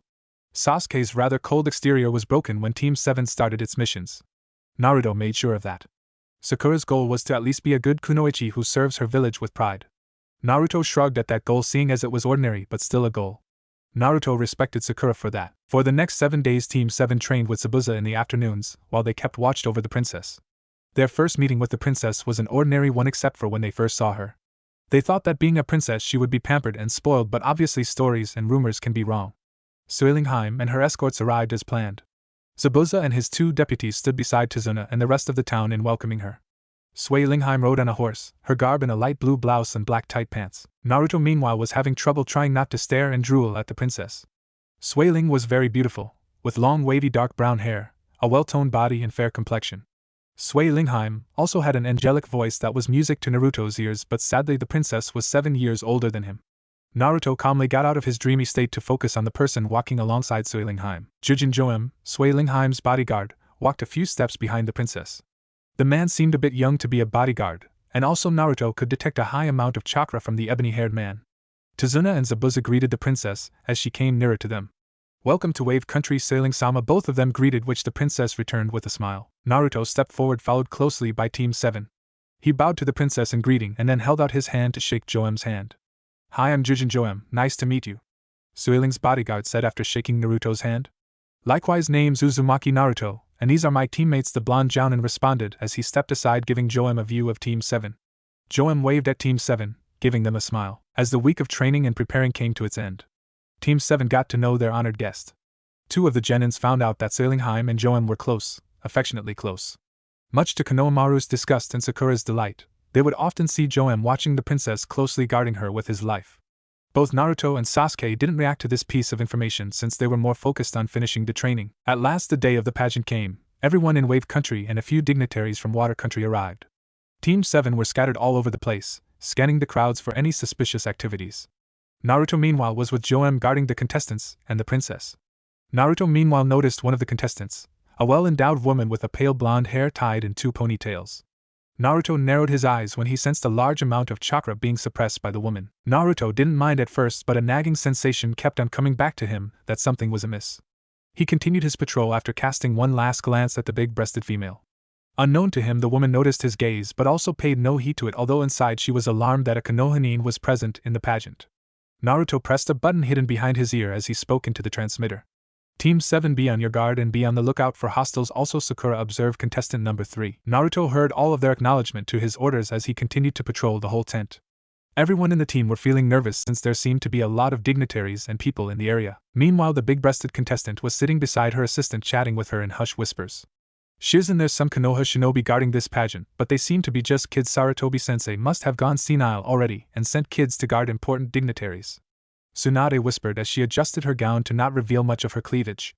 The dress she was wearing was already tight, her breast almost ready to burst out from the rather constricting fabric. It's alright, Tsunade-sama, after we win this pageant and take the prize money we will make a hasty getaway.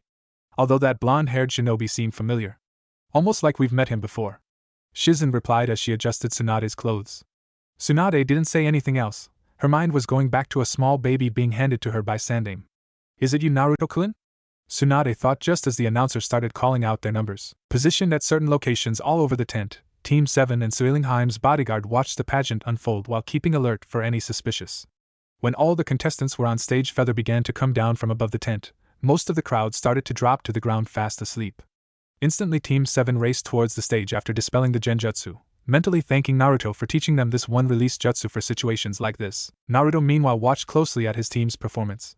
Joan was instantly by Suilingheim's side, sword drawn ready to defend the princess with his life. Protect the contestants with your lives, Naruto ordered as he himself leaped down from the catwalk where he was watching the scene below unfold as the huge tent began to come down. The delegates were already being evacuated by the security, and the demon brothers along with Zabuza also started to evacuate the civilians. In huge puffs of smoke a large group of rain nins appeared led by Rokushu Aoi. Raijin Ken ignited in his hand as he strode into the room with a smirk on his face. What's this? Kids and a security lapdog tried to stop me? Aoi said, noticing the lacking presence of Naruto. I guess Konoha's Shinigami was just a hoax and another wannabe ninja. It's a miracle he even got to Jounin rank. Doton Shinjuzanshu no Jutsu. A familiar voice roared out beneath Aoi, but the former Leaf Jounin had already leaped out of the way. Naruto brushed off some of the debris that was caught on his shirt. Rokushu Aoi, for your treachery against Konoha I have come to execute you, Naruto said just as Aoi commanded the rain nins to attack the 5 people standing in their way. Naruto charged forward, killing 2 rain nins instantly with a slash from Zanpaku. A shadow clone appearing beside Naruto which quickly leaped off, jumping into a group of rather alarmed rain nins. Aoi quickly drew Raijin upward, blocking Naruto's sword from cutting into his shoulder. Oh, so you still think you can beat me? Aoi asked before he added more strength into his block, pushing the blonde Jounin back. Naruto skidded a few meters away from Aoi using Zanpaku's blade to stabilize his footing. Meanwhile Sasuke was in combat with Murasame, his training with Zabuza actually paying off. Sakura was matching wits with the genius former rain nin his aim, and Konohamaru was settling a score with Kirasame. Sasuke held on to 2 double-edged kunais, one in each hand, while observing the advancing water clones commanded by Murasame. In a burst of speed Sasuke was able to deal with the clones with ease, rendering them mere puddles of water. Sakura meanwhile tried not to be intimidated by the water whip wielding Kunoichi. His aim flicked her wrist, sending a wave of water towards the pink-haired Kunoichi. Sakura quickly backflipped to avoid being hit by the rather dangerous liquid. The water she is using seems thick, possible chakra-induced, Sakura thought as she analyzed and formulated a plan. His aim, in her frustration that a girl half her age was dodging her attempts like it was nothing, drew more water from the surrounding air and created a second whip. Sakura quickly performed a series of hand seals after landing between 3 puddles of water. Miza Bunshin no Jutsu, Sakura said in a whisper as the puddle beside her rippled once before taking shape. 2 exact replicas of the pink-haired Kunoichi stood by her side, wielding various water-based weapons. Mizu Kagutsu no Jutsu, water puppet technique, Sakura managed to say as she began using her perfect chakra control to send the clones towards his aim. Can't use this jutsu for long, have to cancel it after 3 minutes to have the clones act independently, Sakura thought as she began driving her opponent into a corner.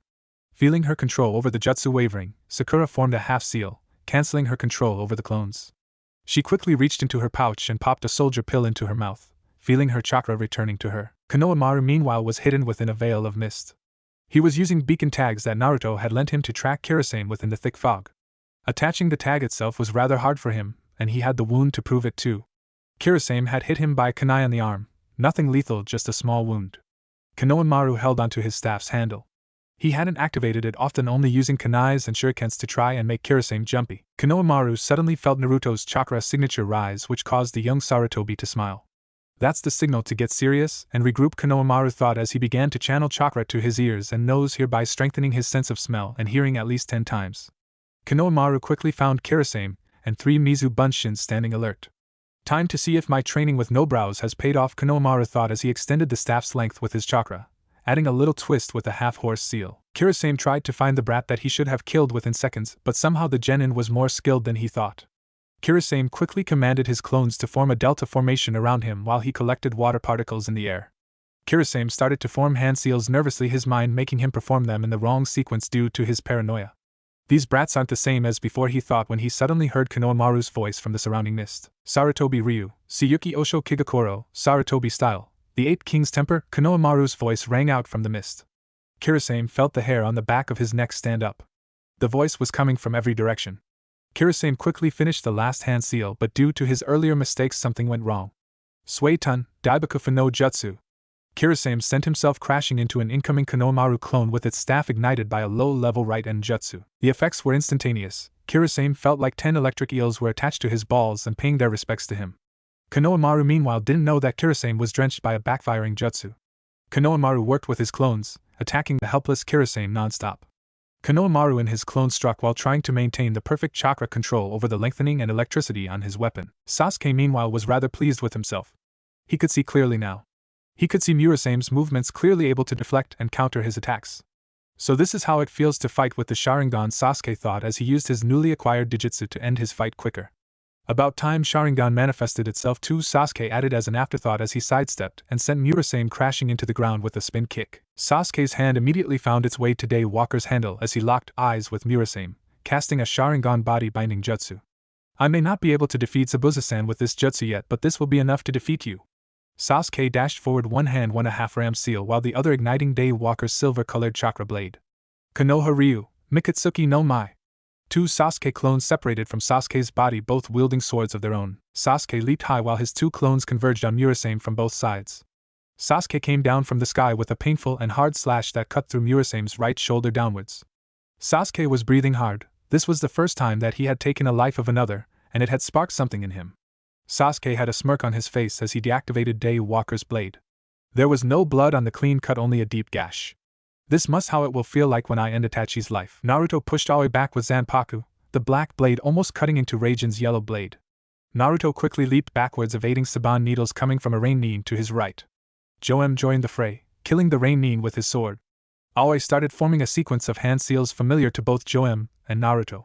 Naruto, not to be outdone, performed his own series of hand seals.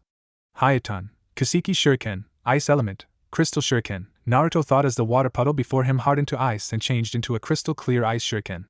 Naruto picked up the three shurikens and began pouring his chakra and using Haku's powers. Time to show off what Haku has shown me. Aoi finished his hand seals, a smirk on his face as a huge amount of water rose from behind him. Suetun, Suryuden no Jutsu. The water took shape and let out a gurgled roar as it shot towards Naruto. Naruto quickly threw the ice shurikens towards the water dragon. The dragon opened up its watery maw and ate the chakra-filled shuriken, causing Aoi to laugh at Naruto's attempt. Naruto had a confident smile on his face as he quickly held out his hands in a cross position, fingers stretch out like a puppeteer.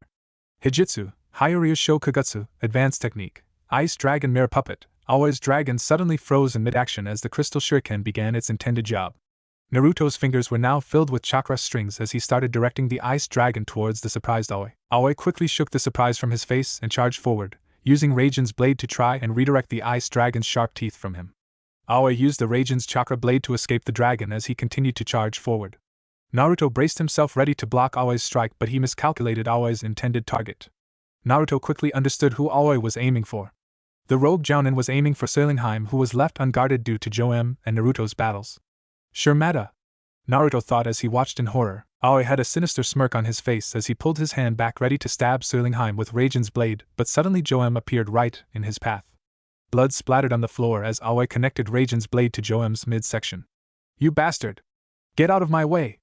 Aoi screamed as he tried to pry off Raijin's blade from the heavily injured bodyguard. Seilingheim meanwhile was shocked and rooted to the spot at what just happened. Naruto instantly warped beside Aoi and backhanded the rogue Jounin into a post. Naruto slowly pried off Raijin's blade and began to administer first aid.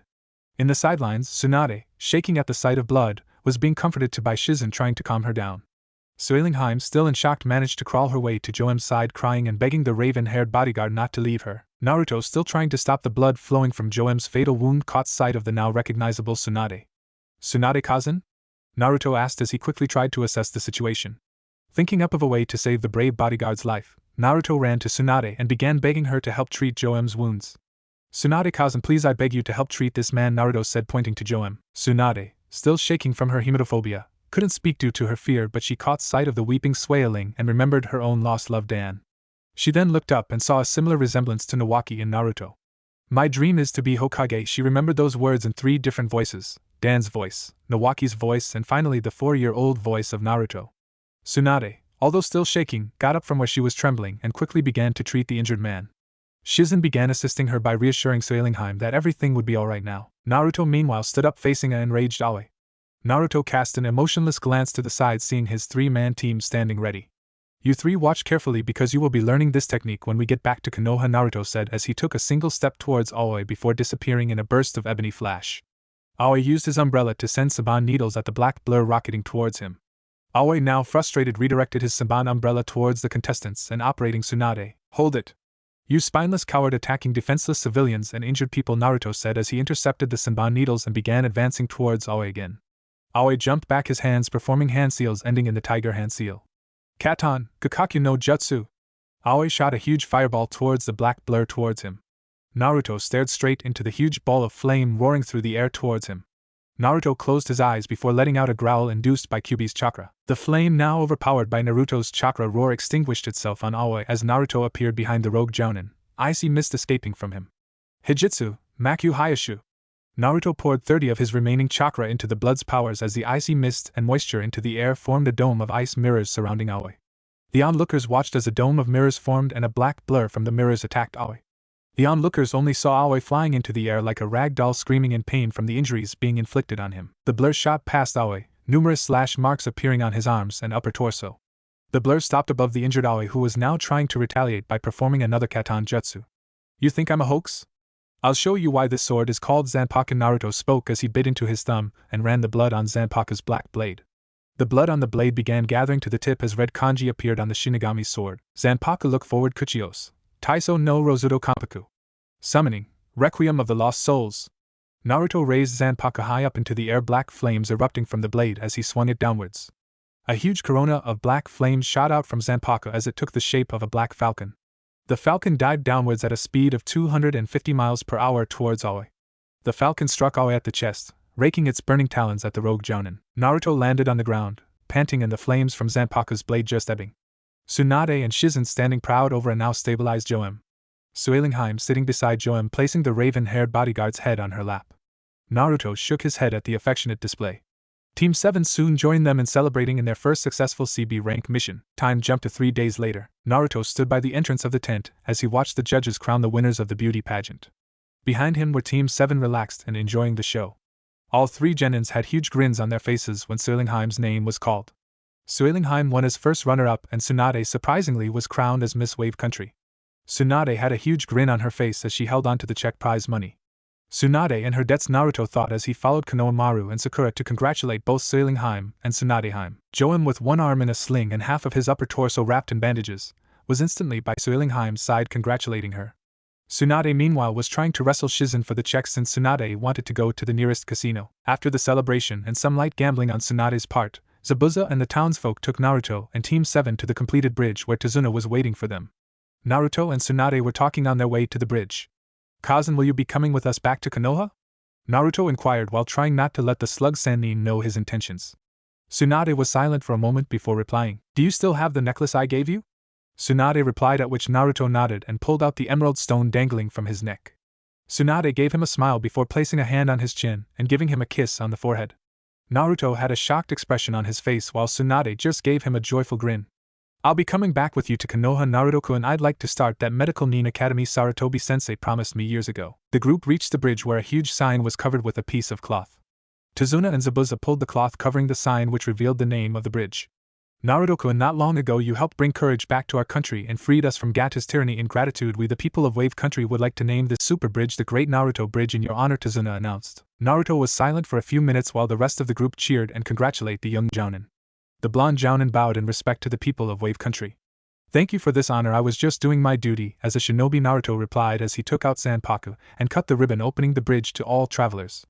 The people of Wave Country bade goodbye to the departing Konoha shinobi. Naruto quickly signaled for his team to pick up the speed while Tsunade and Shizen just shrugged at Naruto's actions and followed the team back to Konoha. Unseen by the others, Naruto had a smile behind his mask ever since they left. Remember this always, Team 7A shinobi is both a weapon and a human being.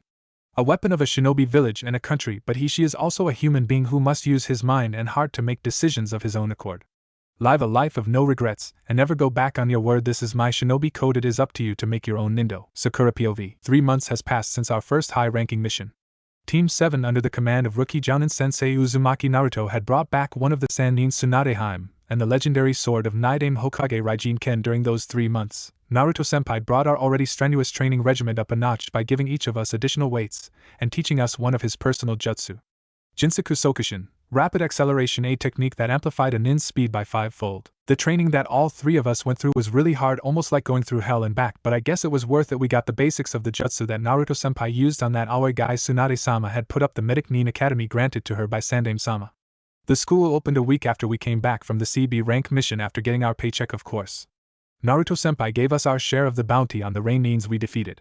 2 members of Team 7 joined the medic nin academy, Me and surprisingly the kid in our team Sarutobi Konohamaru. During those 3 months we received personal training as well. Each one of the 3 months one of us would be absent during team trainings for personal training. My personal trainer was Shizen-san, Tsunade-sama's apprentice. She helped me get started with basic medical jutsus for field healing and off-field healing. Naruto-senpai also had me trained to be in sync with my inner personality, inner Sakura.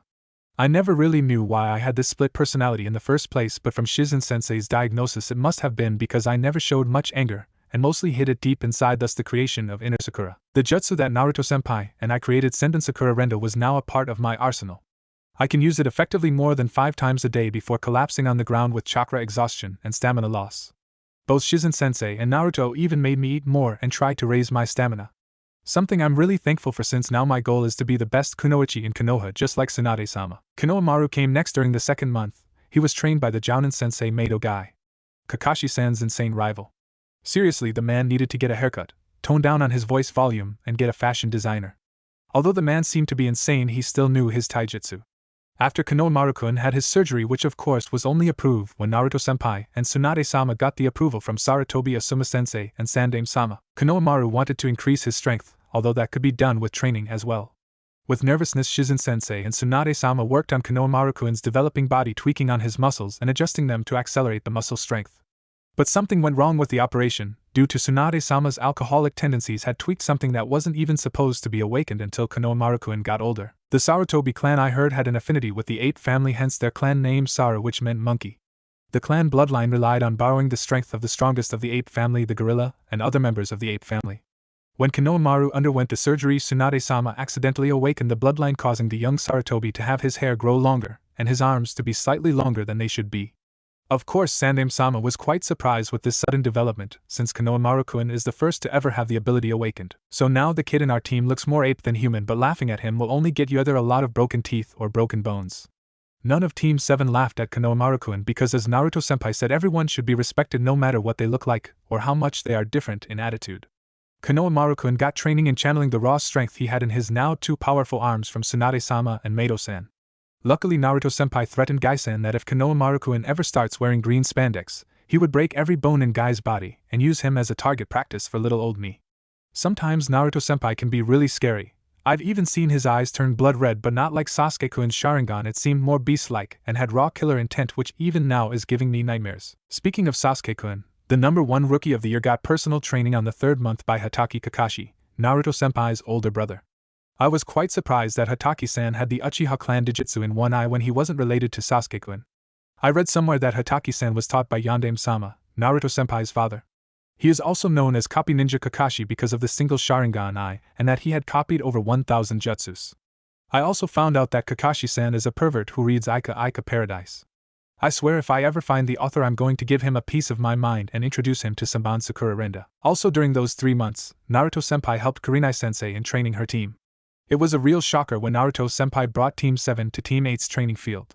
During the joint training sessions, Kurenai-sensei and Naruto switched with each other. Kurenai-sensei trained us while Naruto-senpai trained Team 8. It was really cool to see Naruto-senpai prove to us again that he would in a few years really become the next Hokage. Flashback begins. Kurenai was overseeing Sakura and Sasuke's training while Naruto challenged Team 8 to a battle. All 4 members of Team 8 surrounded Naruto, who was standing casually as if waiting for them to attack. "Well?" Naruto asked just as Kiba and Akamaru roared out a battle cry and charged forward. Naruto turned his head towards the right, watching Kiba and Akamaru's movements. "Your speed has increased, but you're still attacking like a lunatic," Naruto stated as he briefly caught Kiba's outstretched hand and threw him off towards Shino, who had released his Kekai bugs at Naruto. Taking a short glance down, Naruto noticed the bugs starting to crawl towards him. He then glanced back up, looking at the dark round lenses of the young Aburame heir. "Impressive move, Aburame-san. You too, Hyuga-san," Naruto said as he tried to turn his head behind him, only to be met by a small delicate-looking palm glowing with chakra. Hinata meanwhile was shaking inside. She was really scared right now. The boy in front of her, although still a rookie Jounin, was known as one of the Hokage's top shinobis in the village. She had heard of Uzumaki Naruto from her father, that the blonde-haired Jounin was trained by Jiraiya, one of the Sannin, the very same who trained the Yondaime. "You really shouldn't show your fear like that, Hyuga-san," Naruto's voice snapped Hinata out of her thoughts. Hinata looked down in embarrassment, her cheeks turning red in a blush. "Gogoman na Naruto-senpai, I promise I'll try better next time," Hinata stuttered, refusing to glance up and look Naruto in the eye. The blonde Jounin scratched his head in confusion, trying to understand why Hinata was so shy, quite different from the other Hyugas he crossed paths with. Most Hyugas were like they had jackhammers stuck up their asses. Come on, Hinata-san, remember what I told you about stuttering? Naruto asked with a warm smile on his face. Hinata's face grew redder from the way Naruto just smiled at her. Naruto stretched his body and once more motioned for all three to attack. Your teamwork is impressive, you've at least landed a hit on me 2 times now, Naruto said as he quickly moved to the side, letting Akamaru shoot past him. He then whirled around, sending a sizable amount of chakra towards Shino to fend off his bugs. After distracting Shino's bugs, Naruto faced Kiba and Hinata. Kiba charged first on all fours with the Hyuga heiress close behind, pearl white orbs blazing with intensity. Good, she's starting to have confidence in her abilities, Naruto thought as he leaped over Kiba and engaged Hinata in a short taijutsu match. In the background, Sasuke and Sakura watched their Jounin leader push Team 8 past their limits. Always remember to never give up, you all have goals still to achieve, and Hinata-san, come here for a minute, I have something to teach you. Hearing their names being called, both members of Team 7 returned to their assigned task, mainly learning some genjutsu from Kurenai. After giving them the instructions, Kurenai sat back and watched Naruto push her team up the limits. It was really different from the way she trained them. It seems in Naruto's case he stresses teamwork and respect into the team. He also disciplines them, rather harshly too, from the way all 3 team members immediately stand at attention when they arrived that morning. Kurenai watched Team 7 for a few minutes before coming to a realization. That nut! She thought to herself as she observed carefully, then thought back to the ANBU trainings she'd seen. She then compared Team 7's movements and teamwork to that of an ANBU team. Damn it, that baka Naruto, he isn't training them like Genin, Kurenai thought. He's training just like how he trains his ANBU team. Kurenai thought. No wonder those 3 are far more advanced and their teamwork are already A-ranked. Kurenai thought as she herself grew a bit jealous at the way Naruto lead his team. She had just recently taught Team 8 the tree climbing exercise, which of course earned her a questioning eyebrow from Naruto. Her thoughts were broken when Naruto called for a halt and decided to call it a day. End of flashback. I don't know why Kurenai-sensei always asked Naruto-senpai to help training her team when she was doing a fine job, but I guess she just liked the way Kiba seemed to shut up when Naruto's around, and how Hinata had improved with Naruto-senpai's help. The shy Hyuga heiress no longer stuttered when she talked and was more confident in her abilities. She seems to have improved in skill as well. After the 3-month training regiment, Naruto-senpai surprisingly rewarded us by nominating us for the upcoming Chunin selection exam. I can't wait to try and test my growth against Ino-Pig or any foreign shinobis. Naruto-senpai told us to be prepared for the worst. Initially he didn't want to expose us to the Chunin selection exam so early in our rookie year, but with Kurenai-sensei and Asuma-sensei's convincing him, Naruto-senpai reluctantly nominated us. The first exam was a breeze for me since it involved a paper test, although I could have cheated during that test. I saw Sasuke-kun cheat by using his Sharingan to copy the movements of the person in front of him. I was more afraid of Konohamaru since the boy seemed to have been trembling. I thought that Konohamaru would raise his hand and quit, but as Naruto-senpai taught us, Konohamaru didn't give up at all. Instead, the boy was the one who answered the final question of the scary examiner. We then started the second part of the exam with another scary teacher. This time the examiner is a woman, and most of the shinobi are gawking at her despite her threats. She introduced herself as Midarashi Anko, and from the look in her eyes I can tell she's a bloodthirsty one. I've seen those kind of eyes from Naruto-senpai. Suddenly I feel this intense surge of killing intent heading towards us. I desperately calmed my nerves down and tried to glance sideways to see who is staring at me. Teal orbs met my emerald orbs as he stared hard at me with emotionless, almost dead eyes. I shivered as I cast my glance away from the red-haired Sannin. That guy gives me the creeps. After Sasuke-kun handed our papers in and had retrieved our heaven scroll, Konohamaru led the team to gate 12 where a Chunin examiner was waiting. What's the plan, Sakura? Sasuke asked as he sat down on a stump. Konohamaru meanwhile was checking our supply pouches. He quickly pulled out the small radio transmitters that we always carried and threw them each to us. I caught the radio transmitter easily as I set my gaze towards the dark forest beyond the steel fence. After a few minutes of weighing our options, I finally was able to come up with a strategy. I guess when the exam starts and the gate is open, we rush inside and find a good campsite. We have 5 days for this exam. Once we find a suitable campsite, Sasuke-kun, you start setting traps and alarms. Konohamaru-kun, gather some fruits. I doubt the animals in this forest are easy to kill. I finished as I withdrew my hand from the small layout I drew. Sasuke-kun and Konohamaru looked at the layout for a minute or two before I erased the drawing with my foot. Do we really have to wait for the 5 days to finish? Konohamaru asked, which earned him an irritated look from Sasuke.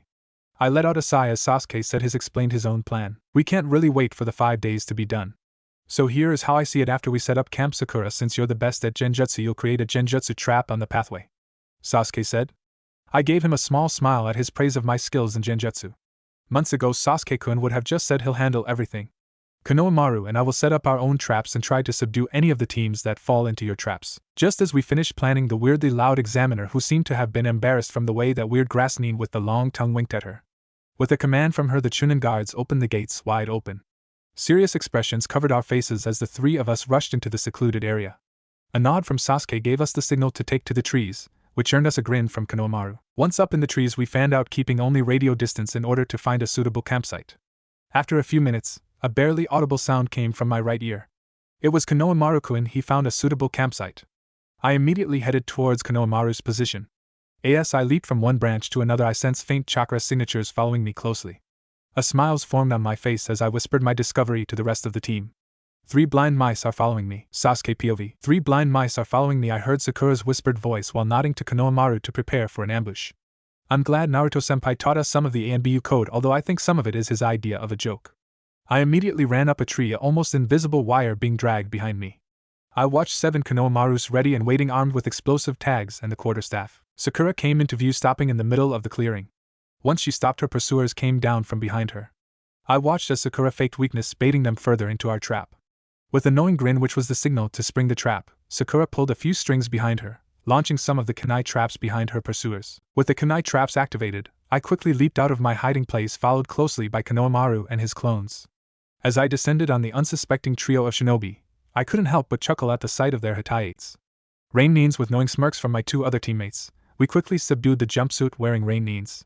After tying the unconscious Rain Nins to a tree, Konohamaru quickly searched their pouches for the scrolls that we needed. After a few minutes of rummaging, Konohamaru finally was able to extract the brown earth scroll. I gave them a nod as I leaped up to the trees, heading north towards the tower. Let's hurry up and head to the tower, I said into the mouthpiece as a triumphant smirk formed on my face. We traveled at a considerable fast pace, the tower drawing nearer as the screams of other teams echoed through the dark forest. I set my sights on the location when I felt a fast-moving chakra projectile coming our way. Kyuso, an intruder, I thought, before a large gust of wind blew me and my teammates backwards. Using the training that I had gained from Kakashi-sensei and Naruto-senpai, I easily landed on a branch not far from where the blast of wind originated from. A few feet away from me were Sakura, and hanging from a branch above me was Konohamaru. Ku, impressive Sasuke-kun. A female hissing voice came from beneath the ground as something rose from the ground. I watched as the grass nin from before rose up from the ground, his long tongue licking at the side of her face. That dude must have one fucked up childhood, I thought in disgust at the way this person addressed me like he knew me or something. Who the hell are you and what do you want? I asked while giving off faint signals to Sakura and Konohamaru to be ready for anything. The grass nin continued to chuckle in a really sadistic way. Without warning, the grass nin made eye contact with us. Immediately my life flashed right in my head, from the time when the clan was still in one piece to that very night when Itachi brutally massacred it, leaving only him and me and an unknown other Uchiha alive. Genjutsu and killer intent combined, I thought as I urged my body to move. I can sense that the others are in the same predicament as I am. I suddenly heard someone choking from the fear. Kyuso, Sakura, and Konohamaru can't take any more of this. I can't stand this anymore. Think, I thought as I tried to remember something that bastard of a brother taught me once. Fear is a powerful weapon, but even the ultimate weapon has its own weakness. The Kanashibari no Jutsu, although a weak technique in the hands of an amateur, it can be very dangerous when used by a sadist or someone who enjoys killing. The Kanashibari uses a target's fear of death and replays it in the target's mind over and over again, or only once. To escape it, use pain. Itachi's voice came drawling into my head. I remembered that incident after he said that he stabbed me on the leg with his kunai, as if to teach me a lesson. I also remembered when Naruto-senpai used that jutsu on me and Sakura kicked me in my family jewels. The ugly grass nin was starting to make his way towards me. A dangerous glint could be seen in his eyes. Shit, this guy is insane, I thought as I finally was able to grab a kunai from my holster and jam the blade into my knee. Ironically, the same place where Itachi rammed his kunai. Without looking at the shocked look from the grass nin, I grabbed Sakura and Konohamaru and fled to a safer location. I set Konohamaru and Sakura down by the branch after the effects of the Kanashibari wore off.